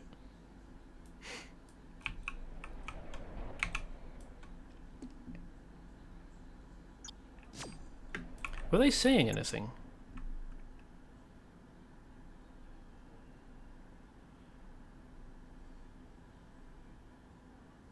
We should have brought some more men slaves to do our grunt work. Ever since I was restored to my reptilian form, I've developed a severe lisp.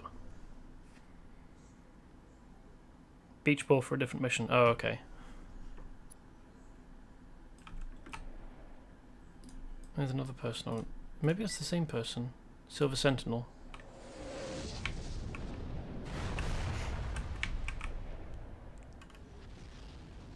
I assume I'll pick up that mission at a later point, but I'm waiting around to see whether they respawn and say anything.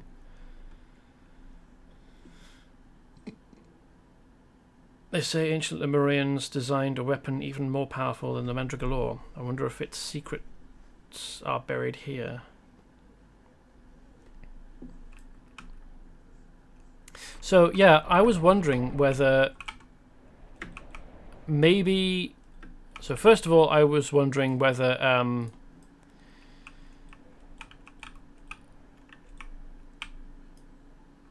once they developed the Mandragora, they abandoned previous weapons because they weren't as powerful and therefore as useful. And then I wondered whether, well, I mean, we still use weapons of a destructive level a step below nukes because we've got nukes, but we can't use them because if we used them in war, that would invite reprisal of the same level. And if we go into nuclear war, that's basically the end of civilization as we know it. So no one uses nuclear weapons, and we use the next level below.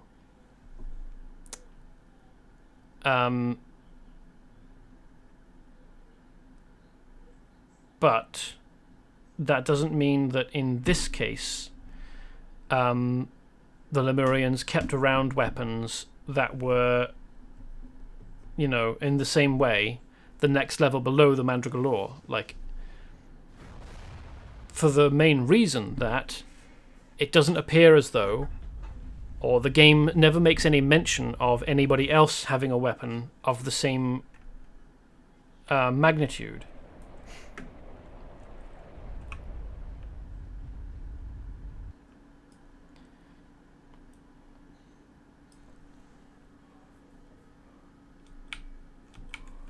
Are these guys saying anything about the beach ball?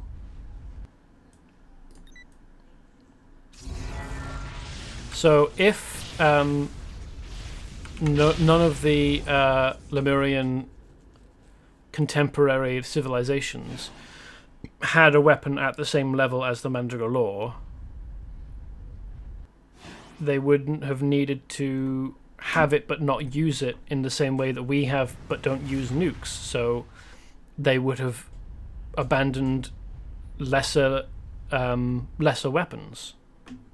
Yeah, I'd have to look up what the Mandrag actually was, but I knew it was meant to be their ultimate weapon.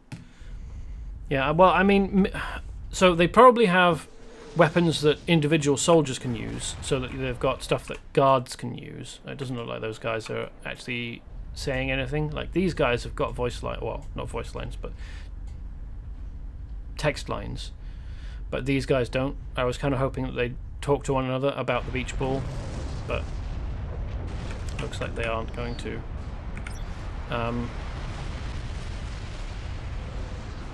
So the Lemurians have probably got weapons that singular individuals can use, along with magic that individuals can use as well, obviously, because there are individuals who use magic, destructive magic, on a scale that could affect squads of people at a time. So change the flow of a whole battle with some of the magic that it's possible for characters in this to use. Certainly against ordinary less powerful opponents. But I don't think that they'd keep around the ancient super weapon equivalent of, cruise missiles. I don't think that they bother. If they've got the Mandragora, the equivalent of a nuke, well, what we're equating with a nuke, why would they need to keep around anything lesser than that can't be used? What the hell? Oh, it's an incohate. Weird tiny lizard man.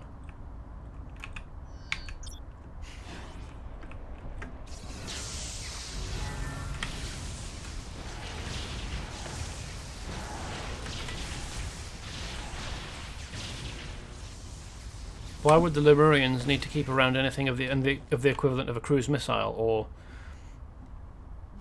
any other kind of bomb? Why would they need it? If they've got if they've got individual soldier level weapons and something that can threaten entire countries, do you really need anything that's in between that? I mean, maybe. I'm not an expert on war. But you probably wouldn't need something that would also qualify to be called an ancient superweapon, but that is just a bit less powerful. So you probably disable it.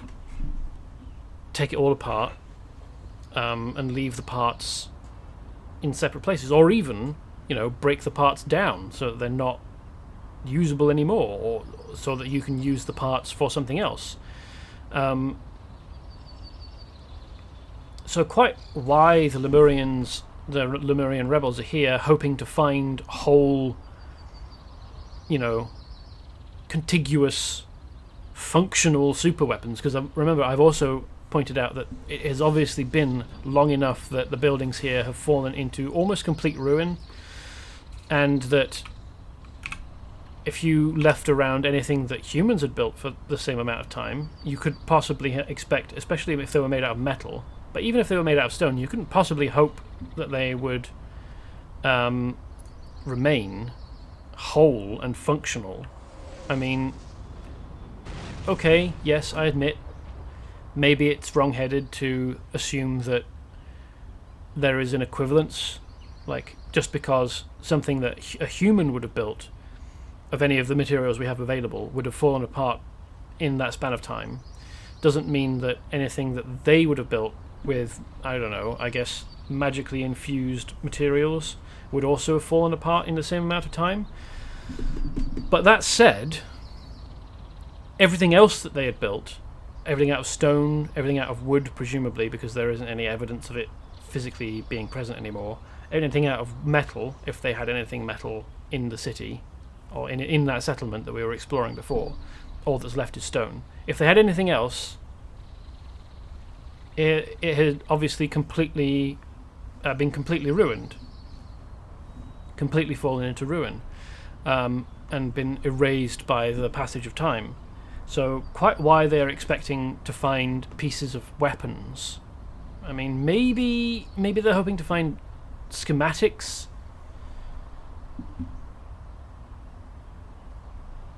and like design notes for a previous, like, lesser super weapon. But even so, it seems like a long shot. Well, you've certainly succeeded in slowing down the Lemurian dig operation. Congratulations. Thanks. You are an excellent hero, my friend. Still, the biggest challenge is ahead of us. Survey disarray. We've been trying to figure out the Lemurians' strange ignatium technology for some time, but our lizard-faced foes are simply inexplicable. We know that they seek to enslave mankind and rule the earth, and for that reason alone we have to learn as much as we can about them in order to stop them. It's called Know Your Enemy. If you could help us get a hold of more drill survey report, probably wants to be reports, but it's not pluralized, the Lemurians are carrying, maybe we can beat them to the ignatium deposits and figure out once and for all how to work those crazy crystals. I don't know that that's the thing.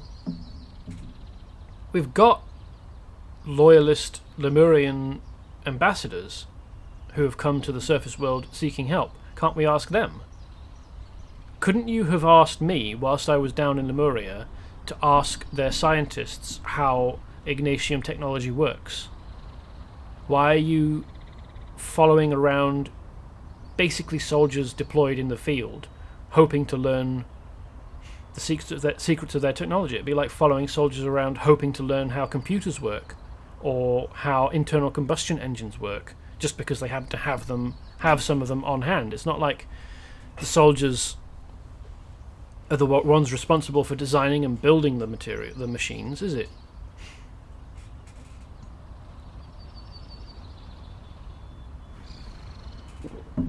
This guy, Alexei Fyodorovich, is not very good at this whole counterintelligence thing, is he? Do you feel up to taking on this Lemurian in charge of the dig sites? His name is Warlord Zahn, and he's overseeing the primary Lemurian dig site. You take out Zahn, and the entire dig operation will fall into disarray.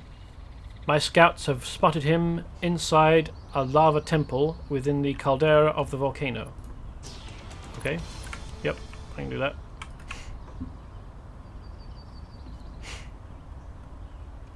This is Silverback telling us that his experiments have run longer than expected, as always. Do I have a nemesis? I don't. I haven't spent the time to build a nemesis yet. I've just been going through doing missions.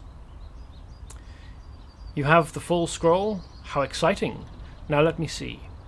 Very interesting. This is a document of astonishing historical significance, but, more importantly, it seems to hide an alchemical recipe that could return a reptilian Lemurian to human form. We must look into this. Yeah, that seems useful. Okay, I'm safe going into the lava temple. Would my nemesis be present in the lava temple if I had one? Would they turn up?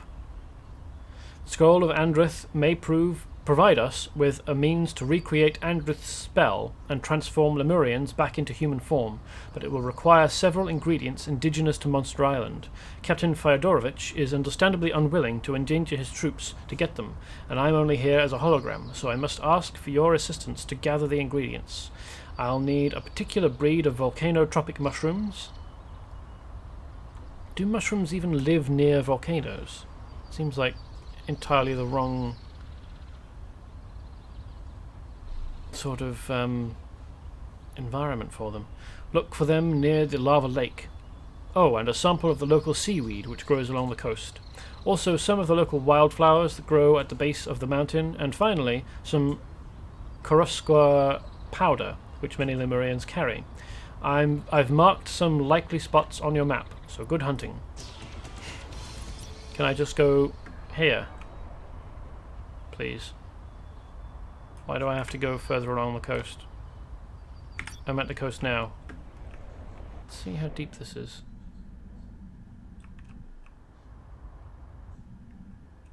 Yeah, okay, so this is a bit less visibility than I would reasonably expect underwater. But this is much more like it. The visibility that you had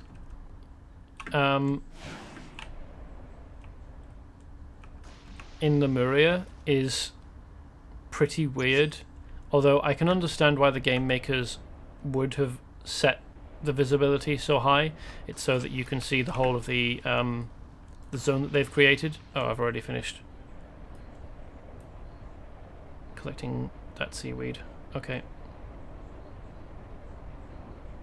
But it is definitely weird now that I think about it, and now that I actually enter some water that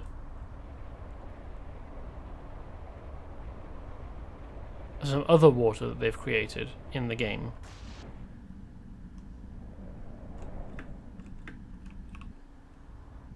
For you to experience. Like, this is so much different from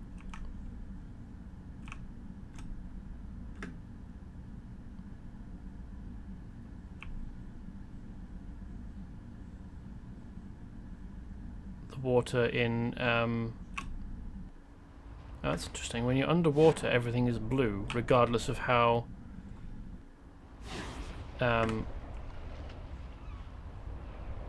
close to the edge of the map you are.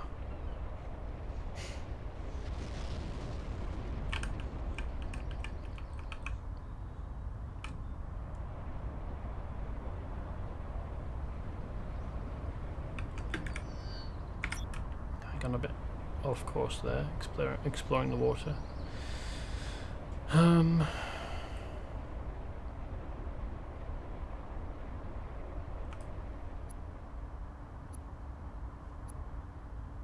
Rustrenfar's recipe.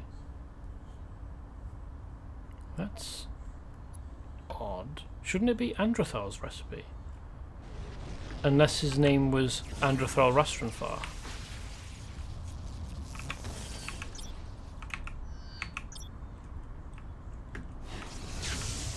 Has worrying implications for the beings in Rustrenfar Abyss called Rustrenfar, doesn't it?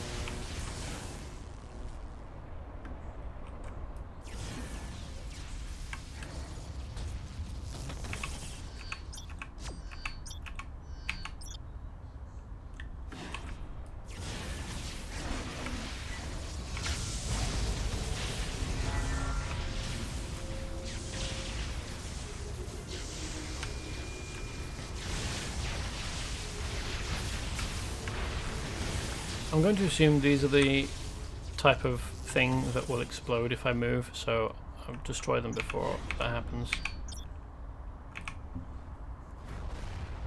Because some of those crystals, well, there's a bunch of different sigils that you can summon, aren't there? But one of the types is the type that will explode if you move. Let's see. Sigils of arcane runes. That will violently explode whenever an enemy comes near. Yeah. So I suppose it could have been destruction. Deliver deadly electrical shocks. Huh.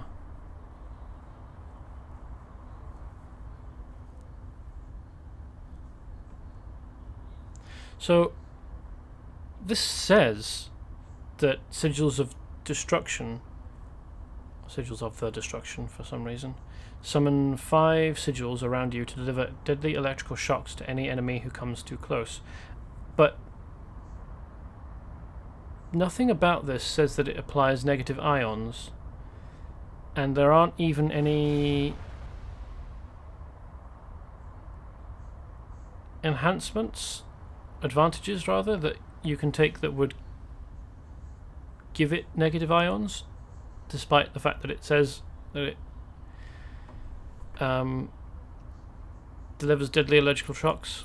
I mean, this can be adapted to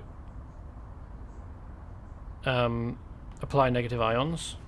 NPC ones are particularly nasty. That's old text. They used to deal electrical damage, if you recall correctly, but which changed to magic. Okay, fair enough then.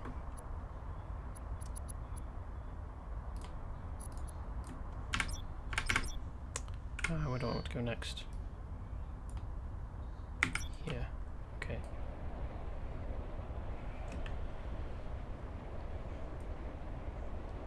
Oh, is this the leader?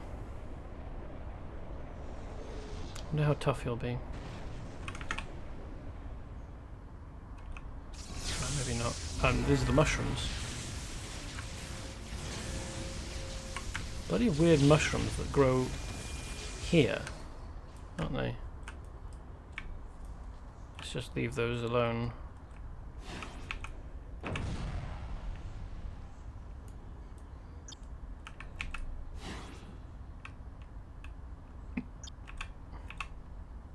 I wouldn't have thought that mushrooms would enjoy such an arid environment.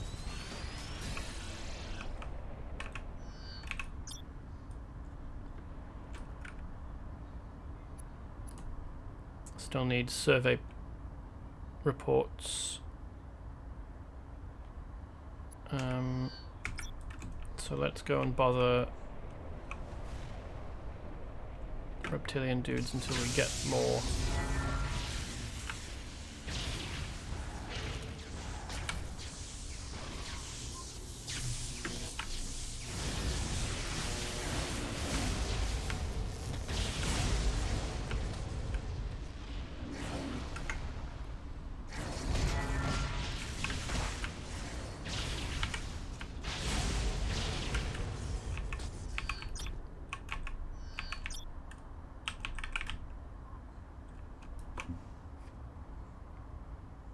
Fupsinox, my god, I just realised VB is awesome for farming crafting mods, resources. Hi. Hi. Yes. Well, I mean, I assume. I haven't tried farming crafting materials there.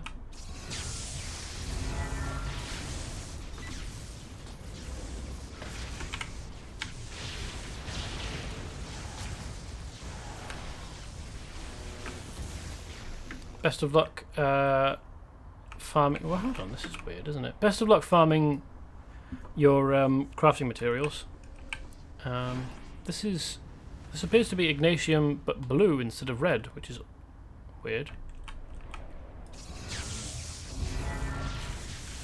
Apparently, the ancient terrestrial Lemurians liked trees, because I know that they're ruined and, you know, flaming, but they've obviously survived this long, so they must have been well cared for. And strong. Thanks. Achieving level 40 isn't really that big of a deal, especially because, at least on this character, because that's not the goal. It just means that it's a bit easier to do content. The goal, of course, is to do as much of the story as I can possibly manage before moving on to new games. By the way, I'm thinking of... I mentioned it when I started, but I don't know if you guys... I don't know who... Because I don't get alerts for when people start watching. I don't even know if that's possible. But so I don't know if anyone comes and joins the stream right from the start, like when I start, when the channel starts. So I don't know who's here from the beginning, especially if no one, especially if you don't actually say anything in the chat until you hear me say something that you want to respond to, which, you know, fair enough. But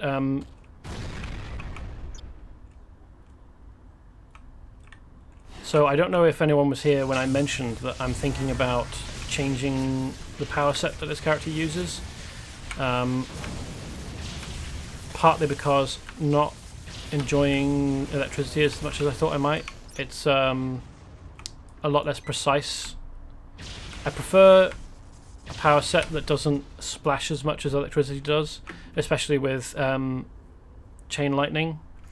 I prefer something much more focused. Although perhaps not as focused as some of the attacks in some of the like cone attacks, or no, not cone, but beam, like very very focused, like 3 foot diameter beam weapons in power armor. I haven't decided what I might go with. Gadgeteering, yeah, gadgeteering might work. I mean, I would quite like to stick with a theme of a themic naming. I mean, the character's named Technical Issues because, well, initially because I knew that I would be running into technical issues during the course of the streams, but also because it amuses me that supervillain henchmen have to, you know, when they're explaining why something didn't work, like the invasion didn't work or the plan was foiled because of technical issues. It's just a great like line to imagine. Glorious Twitch extras. Yeah, I don't even know where to start looking for extra Twitch stuff that would help me, like, see when people join.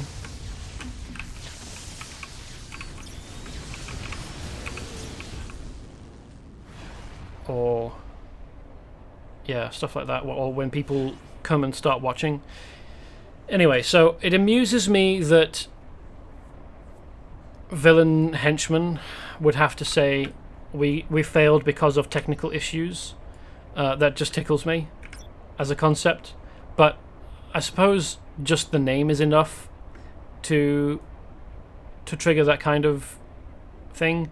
It doesn't have to be a set of powers that are related to what we would imagine as causing technical issues. I kind of would like it if the implication from the powers is not that my character is having technical issues. Like, let's see if there's anywhere here that's actually safe for me to float. Like in gadgeteering, some of the powers, experimental blaster,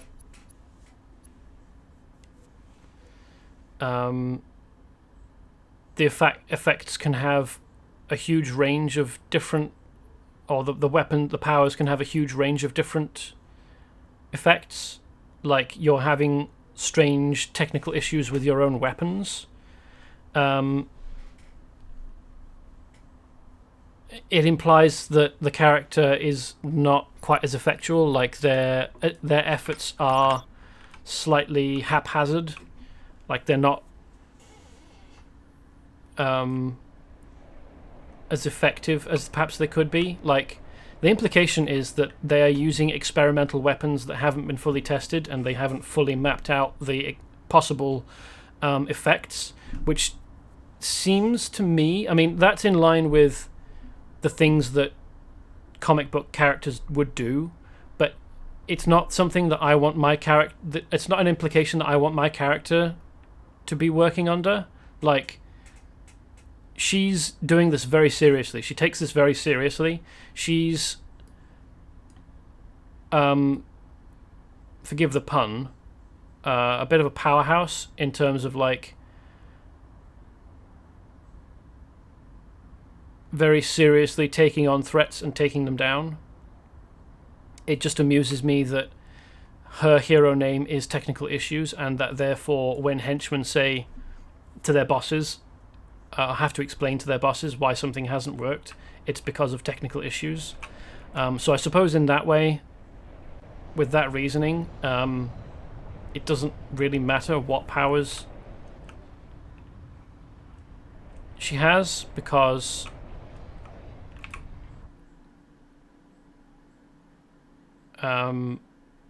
either way, she's been the cause of technical issues. I mean, anything that you want from Twitch may or may not be buggy. Not all the time, though. But yeah, sounds like Gadgeteer would actually fit the theme of technical issues. Yeah, I mean, yes, maybe, but also, I mean, a part of me wants a power set that is very much more survivable than a standard DPS. Like, I probably want, so that I can handle difficult stuff solo, I probably want some kind of really weird, janky hybrid, not quite tank, not quite DPS. Maybe I actually want a tank build that just does a lot of damage.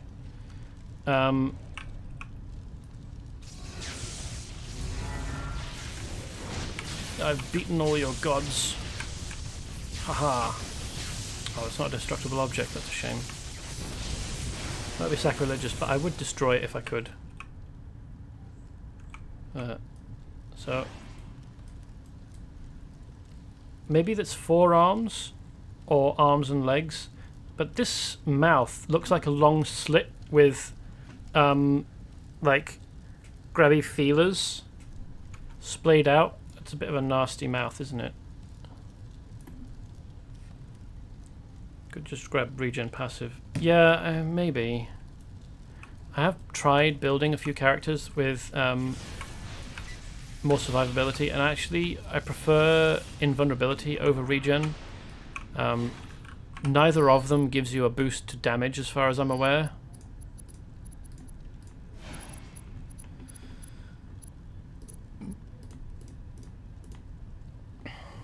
Regenerate health every second, additionally 20% resistance to all damage. So it doesn't, it's, regeneration doesn't give you any kind of bonus to damage at all. And in that sense it's similar to invulnerability. But I actually prefer invulnerability.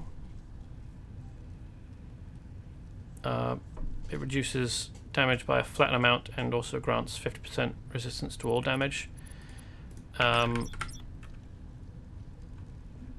Regen is kind of average for any tank since it recovers HP and gives some defense buff, especially when you rank it up. Yeah, I'll definitely want powers that regenerate health regardless of and specializations. I'll definitely want powers that regenerate health more than I have on this character. But maybe I want powers that apply devoid, or like some of the mental powers. that allow you to heal when you're near an enemy affected by your... Did that thing just lay an egg? That progenitor just squat and pop out an egg.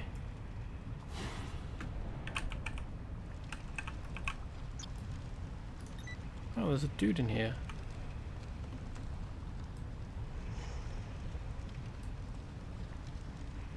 Refashioned Lemurian. Oh, so they're victims of Kular eggs all over again. I don't think any of the Kular laid eggs, did they? There were Kular around. And Kular eggs around. Hold on. I think I've got the ingredients that would let me put together a recipe that would revert transformed Lemurians, but I haven't handed in the mission that would let me actually get the recipe or the reagent or whatever.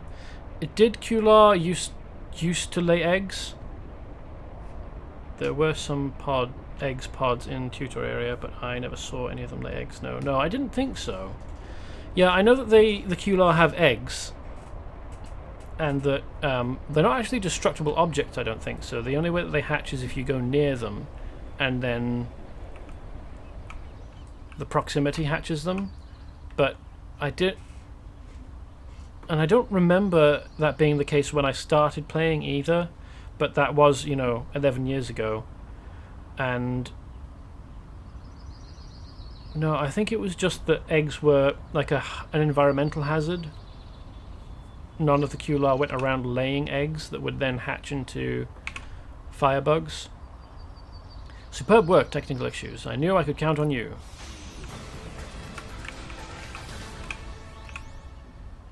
No, not him. I want Silverback. Brilliant work, my friend. However, I've been consulting with Balerath on this, and he thinks that there may be one ingredient we've missed. Ancient Lemurian is not an easy language to translate, so I hope you will forgive my oversight. Unfortunately, that final ingredient may be the most difficult of all to obtain. One final ingredient. Don't quote me on that, though. Okay, fair enough. I think they are partially technology race that uses hives to generate them or something. There definitely are I think this is the area with the Kular, isn't it? Oh no, here it is. Confused. There definitely are hives, Kular hives, in this area that spawn like swarms of small flying insects. And their technology does certainly seem quite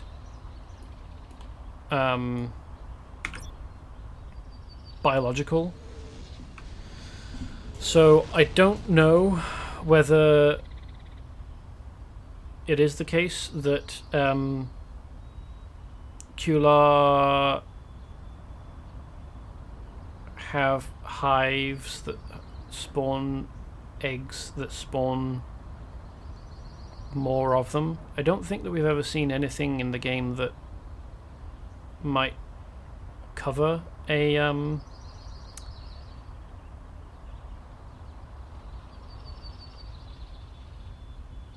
like their procreation, like their reproductive cycle. You will have to travel to find the final ingredient to Rastranfar's recipe, but fortunately not too far. You have faced the Elder Worms already, yes?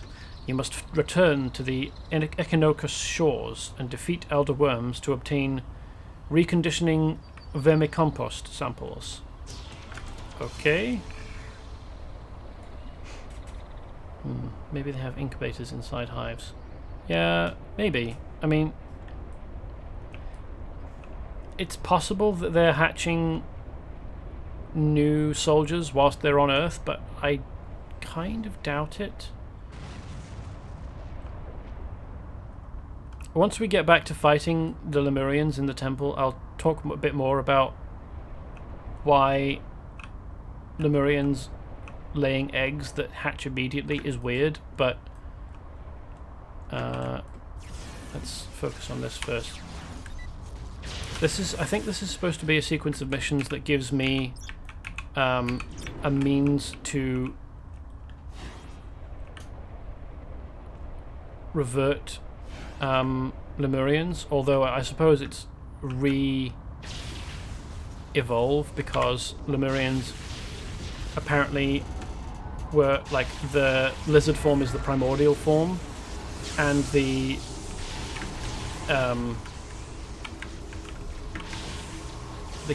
more human-looking form is a later evolution or adaptation.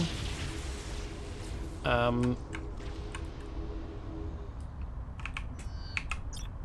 much of this stuff do I need? 10 of it, okay. Though incubation suggests taking care of already existing eggs. Doesn't explain where they get them from. Yeah.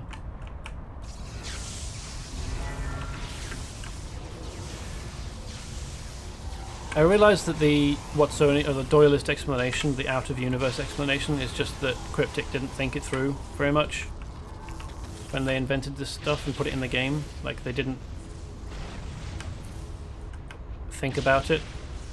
But I like exploring the... Why did the mindworm, a mental projection, have reconditioning vermicompost? Just like Pokemon... Oops, couldn't resist. Yeah, Pokemon's definitely weird as well, isn't it? I think the implication is that in the world of Pokemon are the only animals, so if you want hamburgers or bacon, you have to find a Pokemon that looks like beef or pig and slaughter it for meat.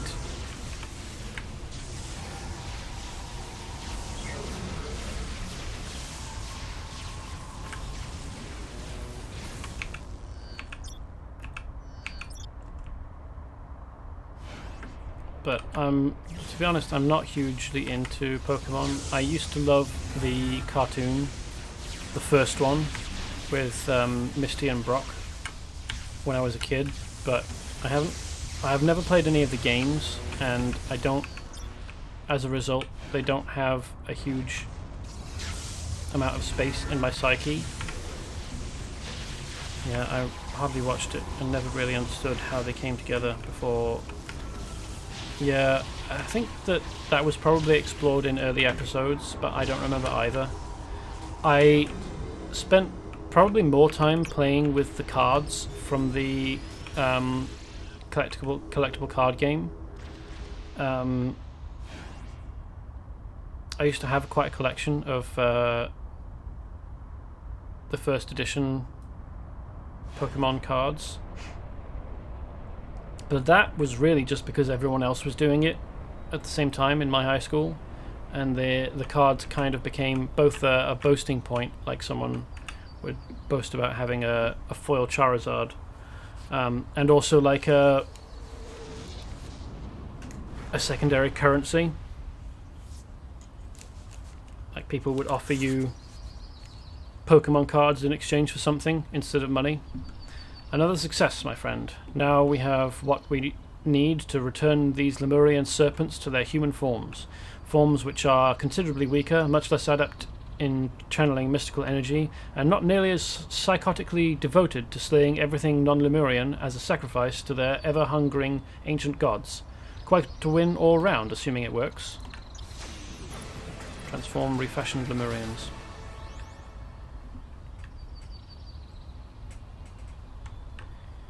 Finally, we have the means to recurse the reptilian Lemurians. Surely it should be uncurse or decurse, not recurse, because it wasn't a curse that turned them into humanoid form, was it? It seems like Andrith caused it to happen with Rastranfar's recipe, but I don't... Is it implying that he cursed his civilization with weaker forms, and that's why he was deposed. Cards, eh?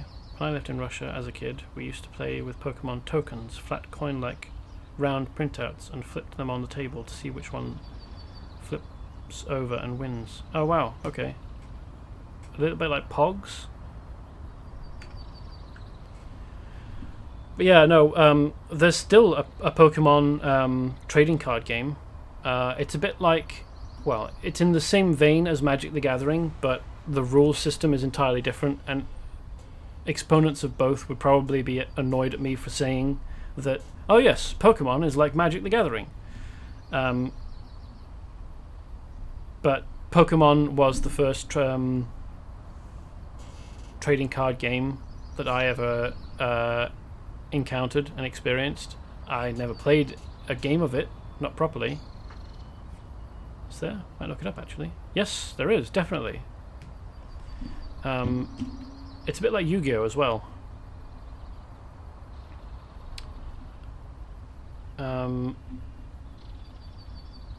You're probably likely to find that it's mostly kids that play the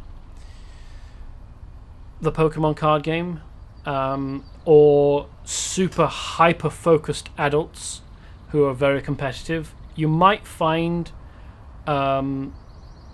friendly adult players who are happy to get people into the game, who are more used to playing against children, but you're probably most likely to find either children or super spiky adults.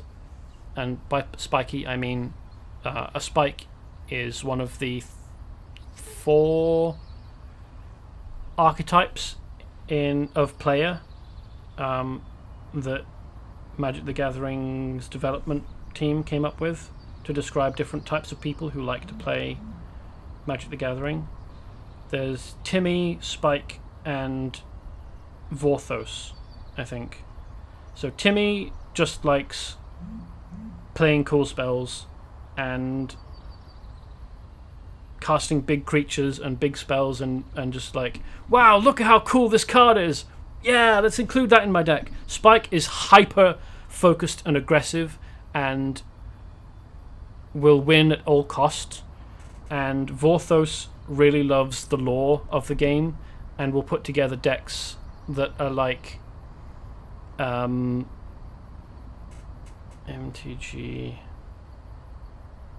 player. No. Not player. Player. Fucking. Player types.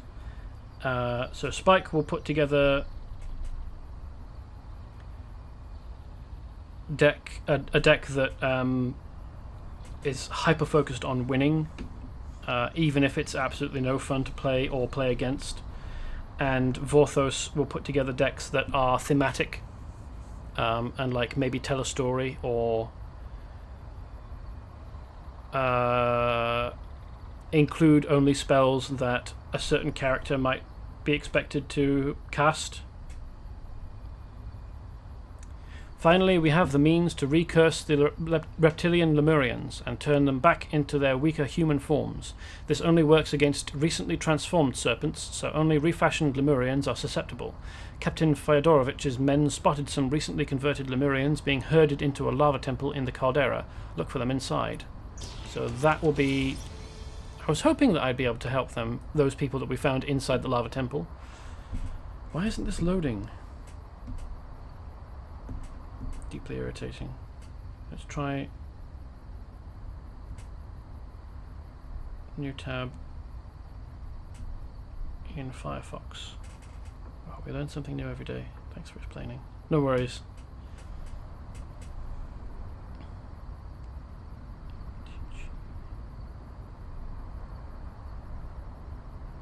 TG player types. I think there's a 4th. I think they came up with a 4th. But, oh no, it's Johnny, Timmy, and Spike. So what's Johnny? Timmy is characterized by the tendency to use big creatures and cast big spells. Large, exciting plays motivate them. Timmys are most excited associated with playing for fun, and all kinds of huge creatures, fantastic spells, and mythical enchantments. So they don't really care about super synergistic decks.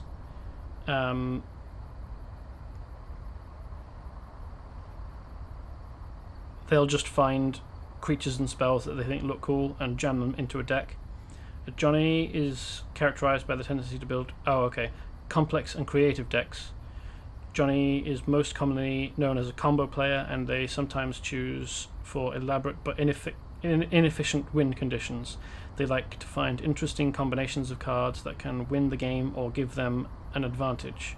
Johnny may be a player who seeks niche cards or cards widely reputed as bad, and tries to break them, exploiting them in ways to give abnormal power and win the game. Johnnies are happiest when their decks work and they win their way. For them, one in many leaves them happy if that win is on their own terms. And then Spike is hyper competitive, and their play is primarily to prove how good they are. Spike will find the best deck in the format, even if it requires copying another innovator's work. See net decking. Spike's cards are effective, designed to secure a fast and effective victory over opponents. If Spike plays several games and loses only one, he feels they should have won it, but feels they should have won it, they may be malcontent. Okay, and then yes, Wizard of the Coast categorizes its magic consumers into two aesthetic profiles, Melvin and Vorthos. Oh, okay. So a Vorthos isn't a player type, but... or isn't a deck building type. Okay. A Melvin is a mechanic player who is focused on the craft of design and development, and Vorthos is a flavor player who is focused on the craft of creative. Okay, that's enough about Magic the Gathering.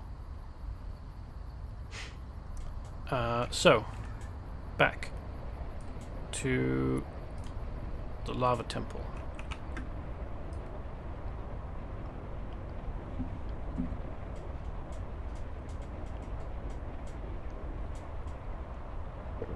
And yes, so my expectation is if you want to get into playing a Pokemon trading card game, you're probably likely to find lots of Timmies who are kids who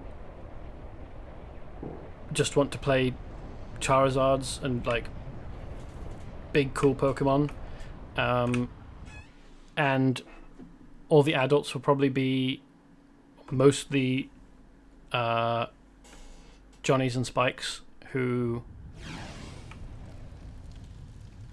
are focused on building efficient decks that win. Hopefully I'm wrong in the assumption that most of the adults will be hyper aggressive and competitive. Hopefully they'll be inclusive and strive to make it fun.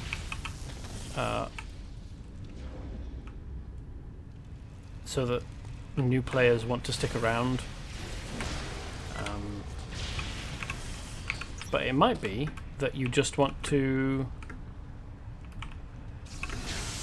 collect the cards and look at the cool card art. And that would be entirely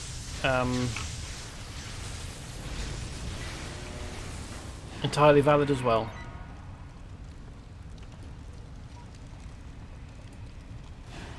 Can't lose self-control. Can't lose self to lizard self. I'm not a Pokemon fan, but some card games have great RPG systems, so I'll have a look. Yeah, definitely research. I don't remember very much about the card games rules at all. It's been decades since I last looked at one of the Pokemon cards, let alone held one. And I don't remember much That's weird. Oh, it's a golem. Okay. Interesting. That should be a natural counter to an electricity player. But it probably won't be.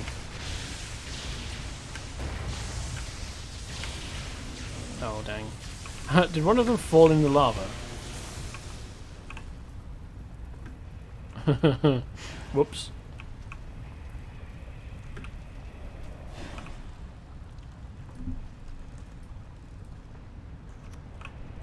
So, is there a... Yes, a progenitor here. Is this... Well, I have to assume female. If it's a progenitor. Going to lay an egg.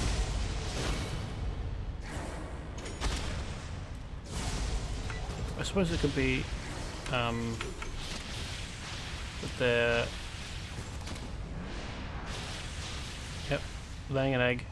With a spurt of green goo. They could be hermaphroditic, I suppose. And if that's the case, they might also be self-fertilizing.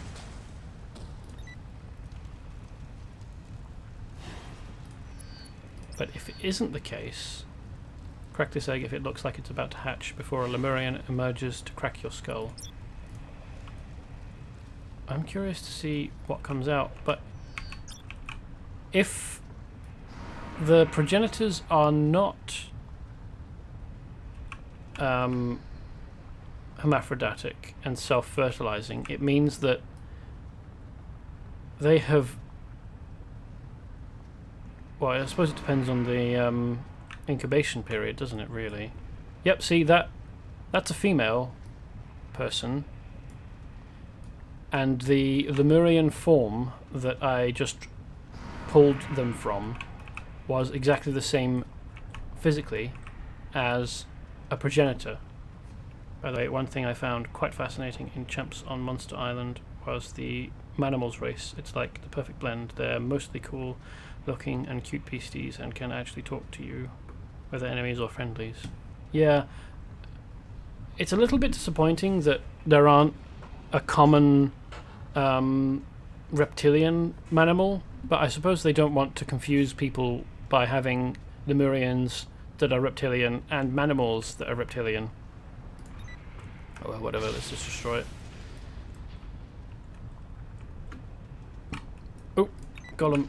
I was hoping to find another one so I could see what the info was. So this will just be exactly the same text as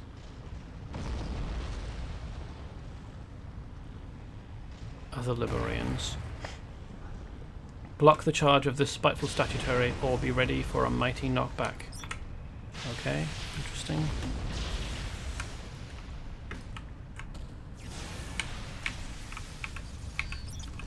So depending on... Yeah, here we are. No, that's not a progenitor, that's an ionic sorcerer. Okay. Depending on the incubation period of those eggs...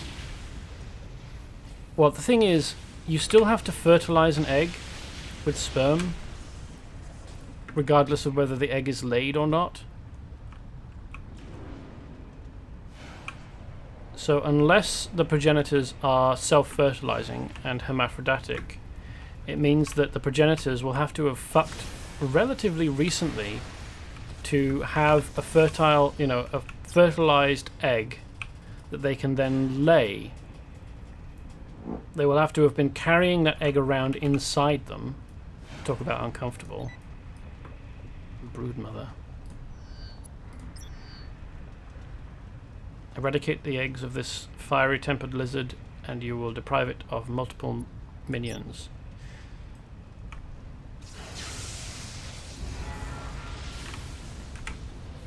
Oop, they hatched. Jenkin Broodling.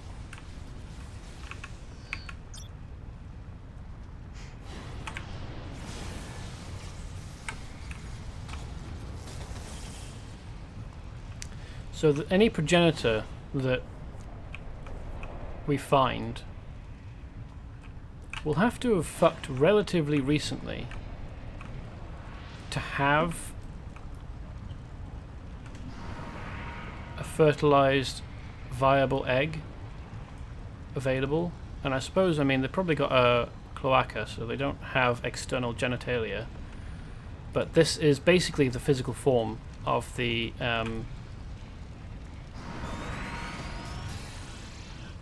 progenitors. And yes, they do or re-evolve into human form into a female. Which makes sense. Most of the time in lizards, the female is the larger of the species. And the progenitors definitely are larger than the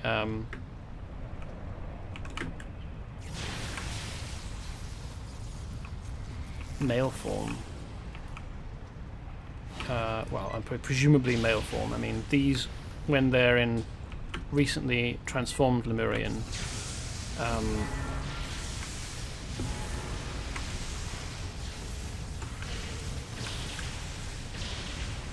when they're the recently transformed Lemurians, they re-evolve into human form, into male form.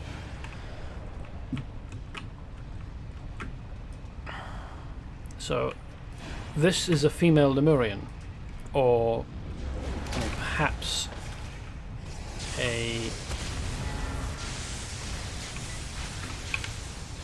hermaphroditic one, but I'm going to assume... Oop, fallen in the lava.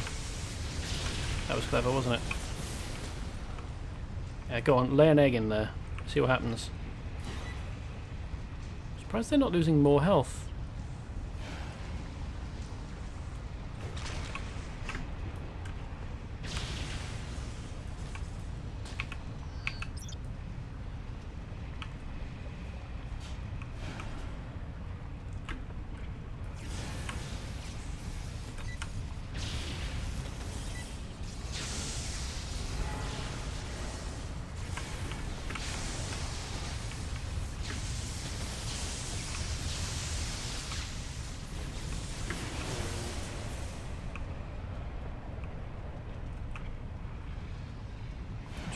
Because I can fly, I can explore areas that they haven't built in.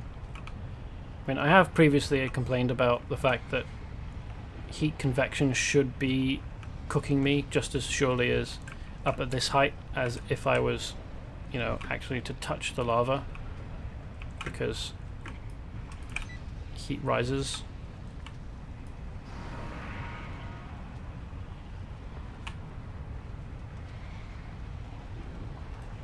Don't run off into the lava. Oh Christ. How are you fine? Fucking... Apparently, once re-evolved into human form, Lemurians are less resilient,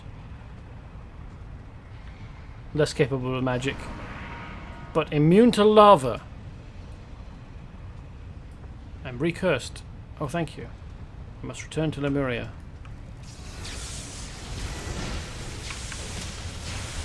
So even they refer to it as being cursed. That's interesting. Yep, she just laid an egg.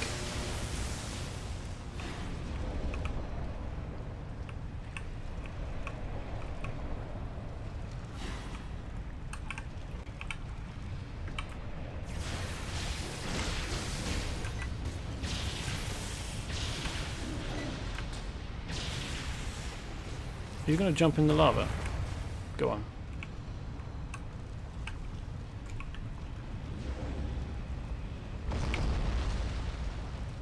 Nope, you're going to revert to statue form. Interesting. Those must be portal boots. Oh wait, those are gravity suppressing, not heat. Yeah, unfortunately the boots in Portal don't do anything for heat. They negate falling damage.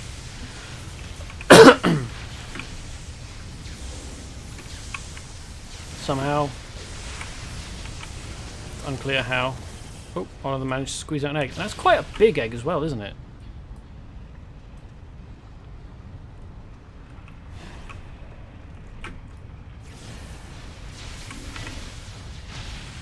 Wait, Warlord Zahn is only a villain level.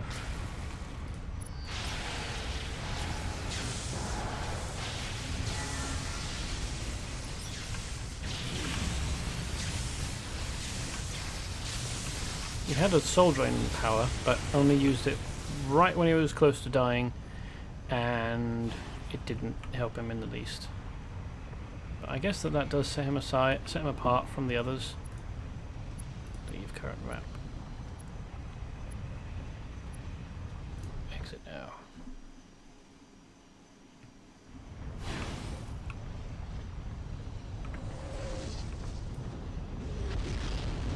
So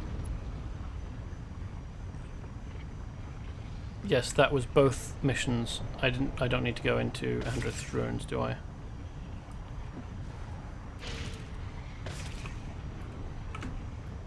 Attacked Dark Sorcerer. Okay.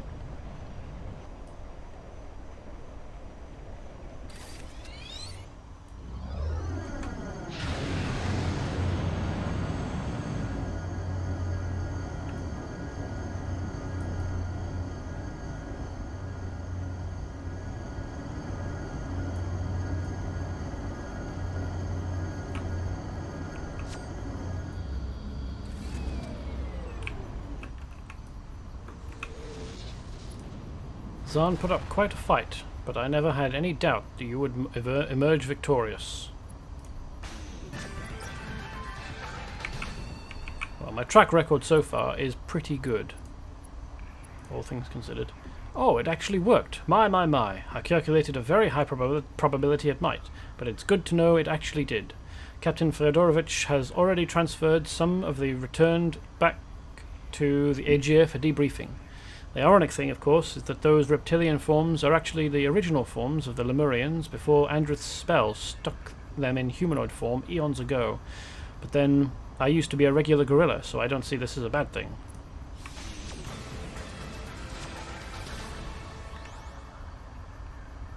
When a curse is a blessing. Molten Malice. The Lemurians have unearthed Andrith's long-buried palace, swallowed by the volcano many years ago. The path there leads up the face of the volcano and into the caldera, but it's watched constantly by Lemurian volcano guards. You may be able to avoid them, but they've been preventing Captain Fyodorovich's scouts from getting any intelligence on what the Lemurians have found. If you could reduce their number, it would help him out immensely. Defeat 25 Lemurian guards. Okay, fair enough. Yep, I can do that. It is clear the Lemurians think there is something of great value buried here at Monster Island, or they would not have sent so many Lemurian forces at a time when there is such upheaval in their native land.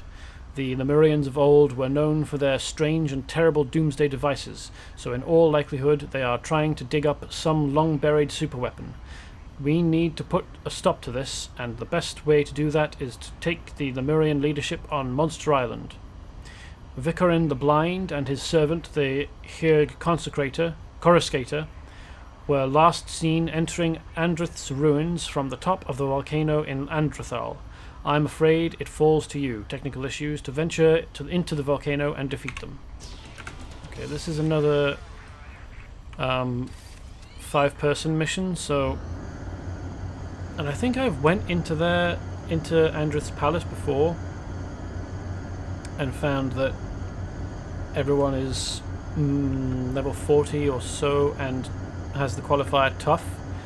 So I probably won't manage this solo, but I mean, I'm going to give it a try. It might be necessary to come back and try doing this again if I can find a build that I like and that still, or maybe that, well, a build that I like on whatever grounds and that is survivable enough to, what did I just say? Time to dine, my precious hatchlings. Okay, weird. There aren't any hatchlings. There are eggs nearby, but no hatchlings. These are the hatchlings, I think. Incohates. Oops. the charge of the spiteful statutory. What? This has got the same text as the golems.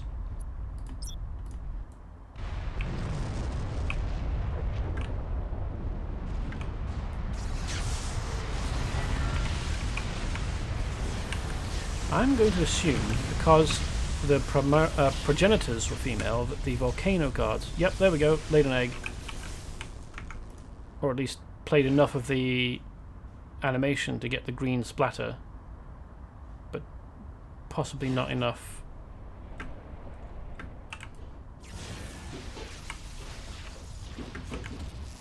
To actually get the egg out. Definitely the volcano guards are female as well.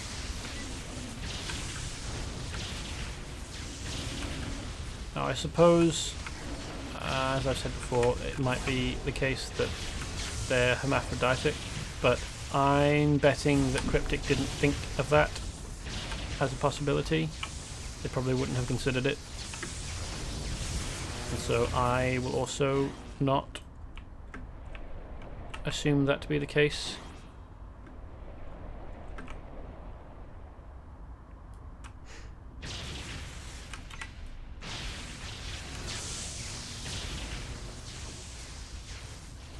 Oh, is the cure gone already? That was a refashioned one. I could have saved them. That's a shame.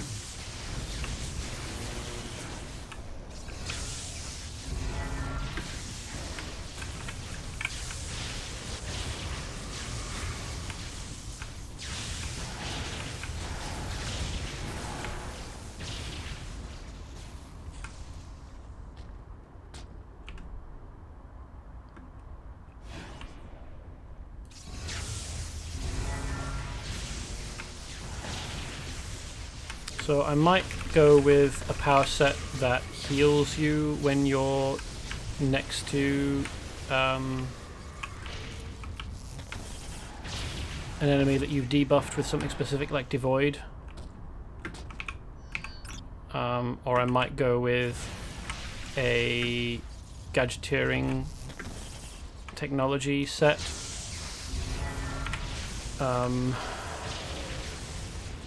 Or I might go with, like,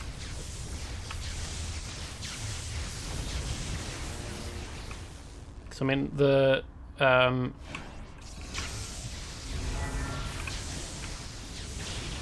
build that I tested with invulnerability as a possibility for a replacement was a super strength one, because a part of me feels like if you've got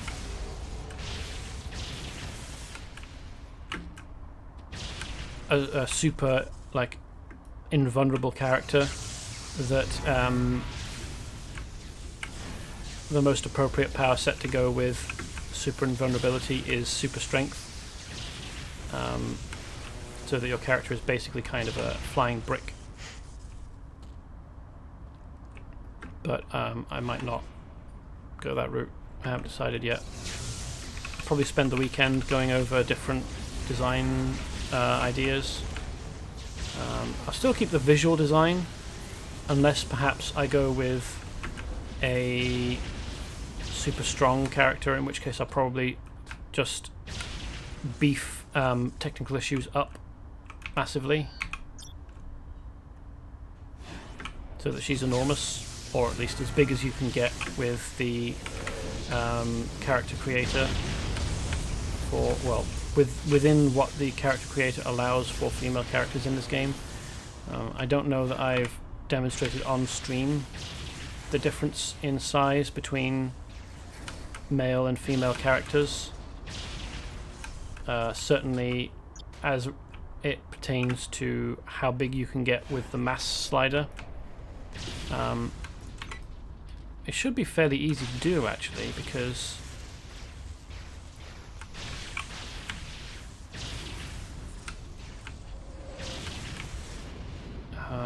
they recently added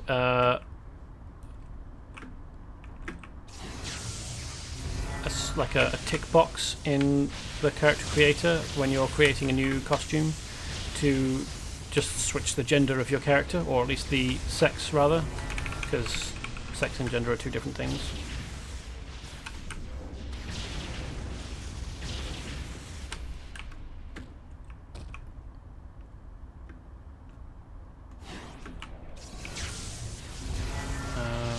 13 of 25 volcano guards done.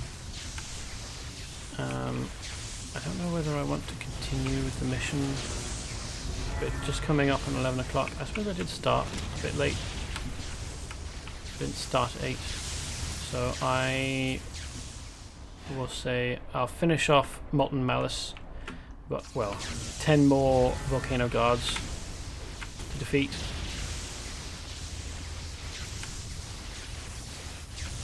Yeah, they get far enough through the animation to get this green goo, which I suppose probably is amniotic fluid.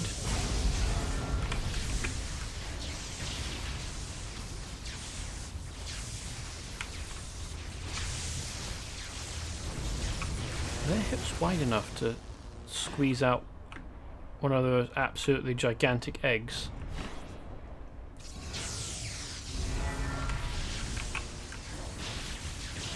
I suppose they have to be, technically. A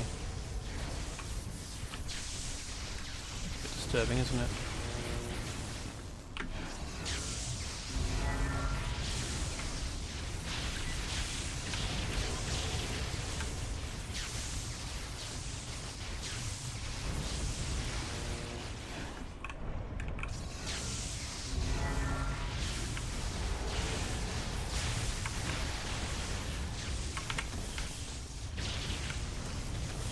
I know that a pet build wouldn't let me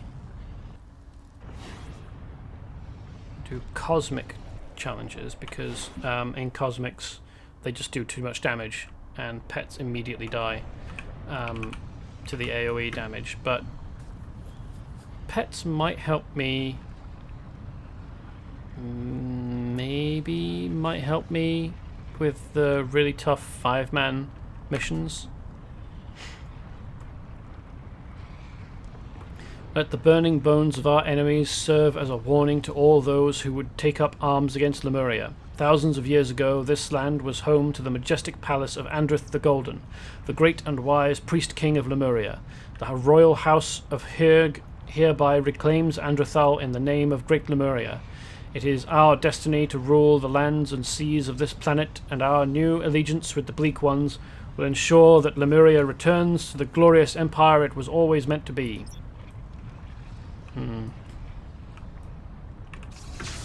Hello.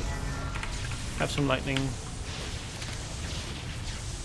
I mean, I suppose in build terms I might just go invulnerable or regenerating Gadgeteer. I'll have to try that build out and see how I like it. But I don't know. I don't know how good a Gadgeteer power set is for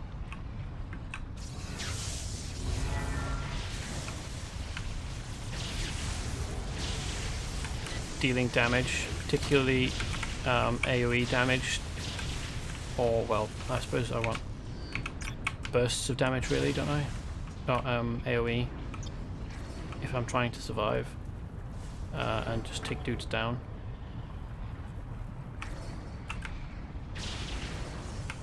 I wonder what attack that is. I don't recognise it as anything. Maybe it's...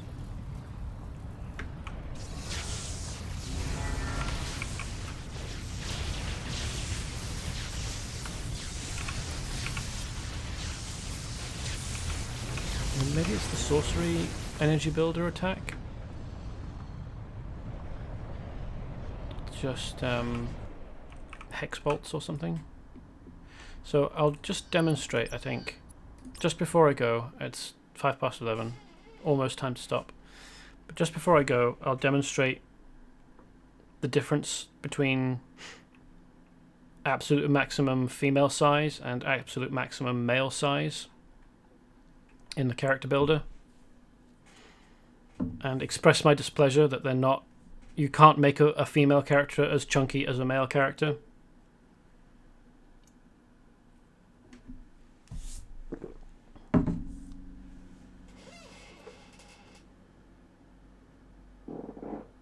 If this will load.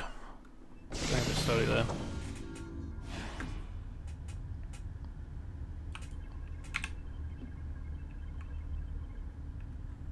So, Taylor.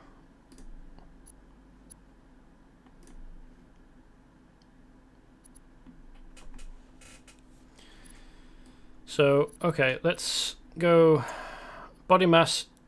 Sliding it all the way up doesn't really change very much except chest size. I mean, the calves and thighs are increasing in size a bit.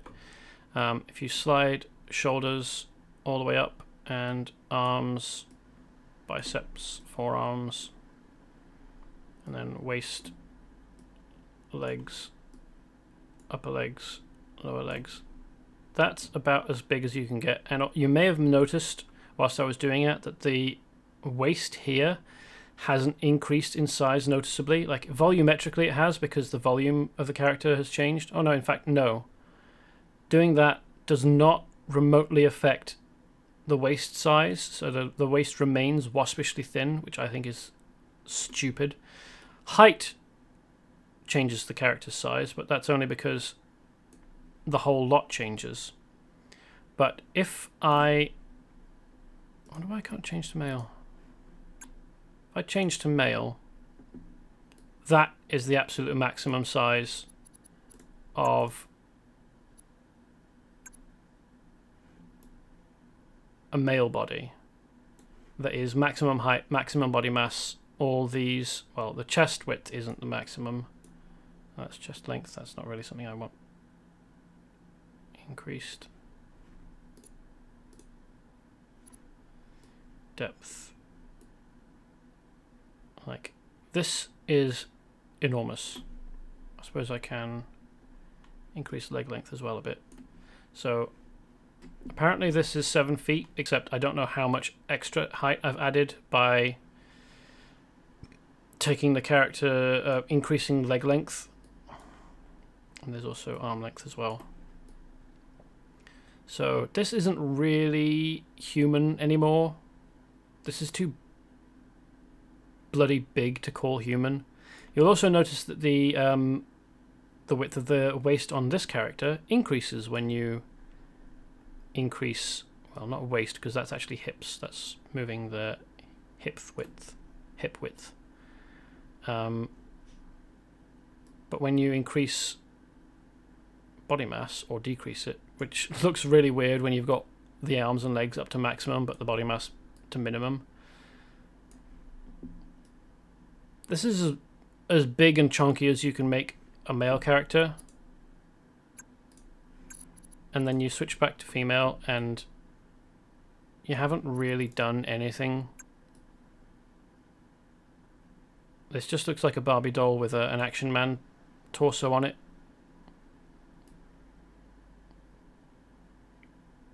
Like, I want my enormous female characters. I think it's bullshit that they won't let you.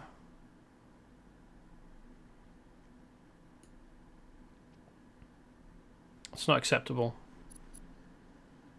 Anyway.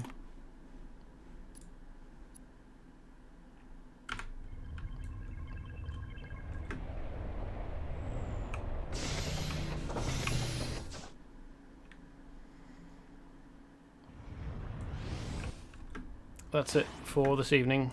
I will be going in and having a stab at Andrith's ruins, or yeah, at the Andrith ruins next time on Monday. And I might well be a different build at that point. So we'll see how it goes, and I might actually be able to manage it if I'm a tank, an appropriately resilient build. But either way, that's it for this evening. Thank you for watching, and I hope you guys have a good evening and good weekend.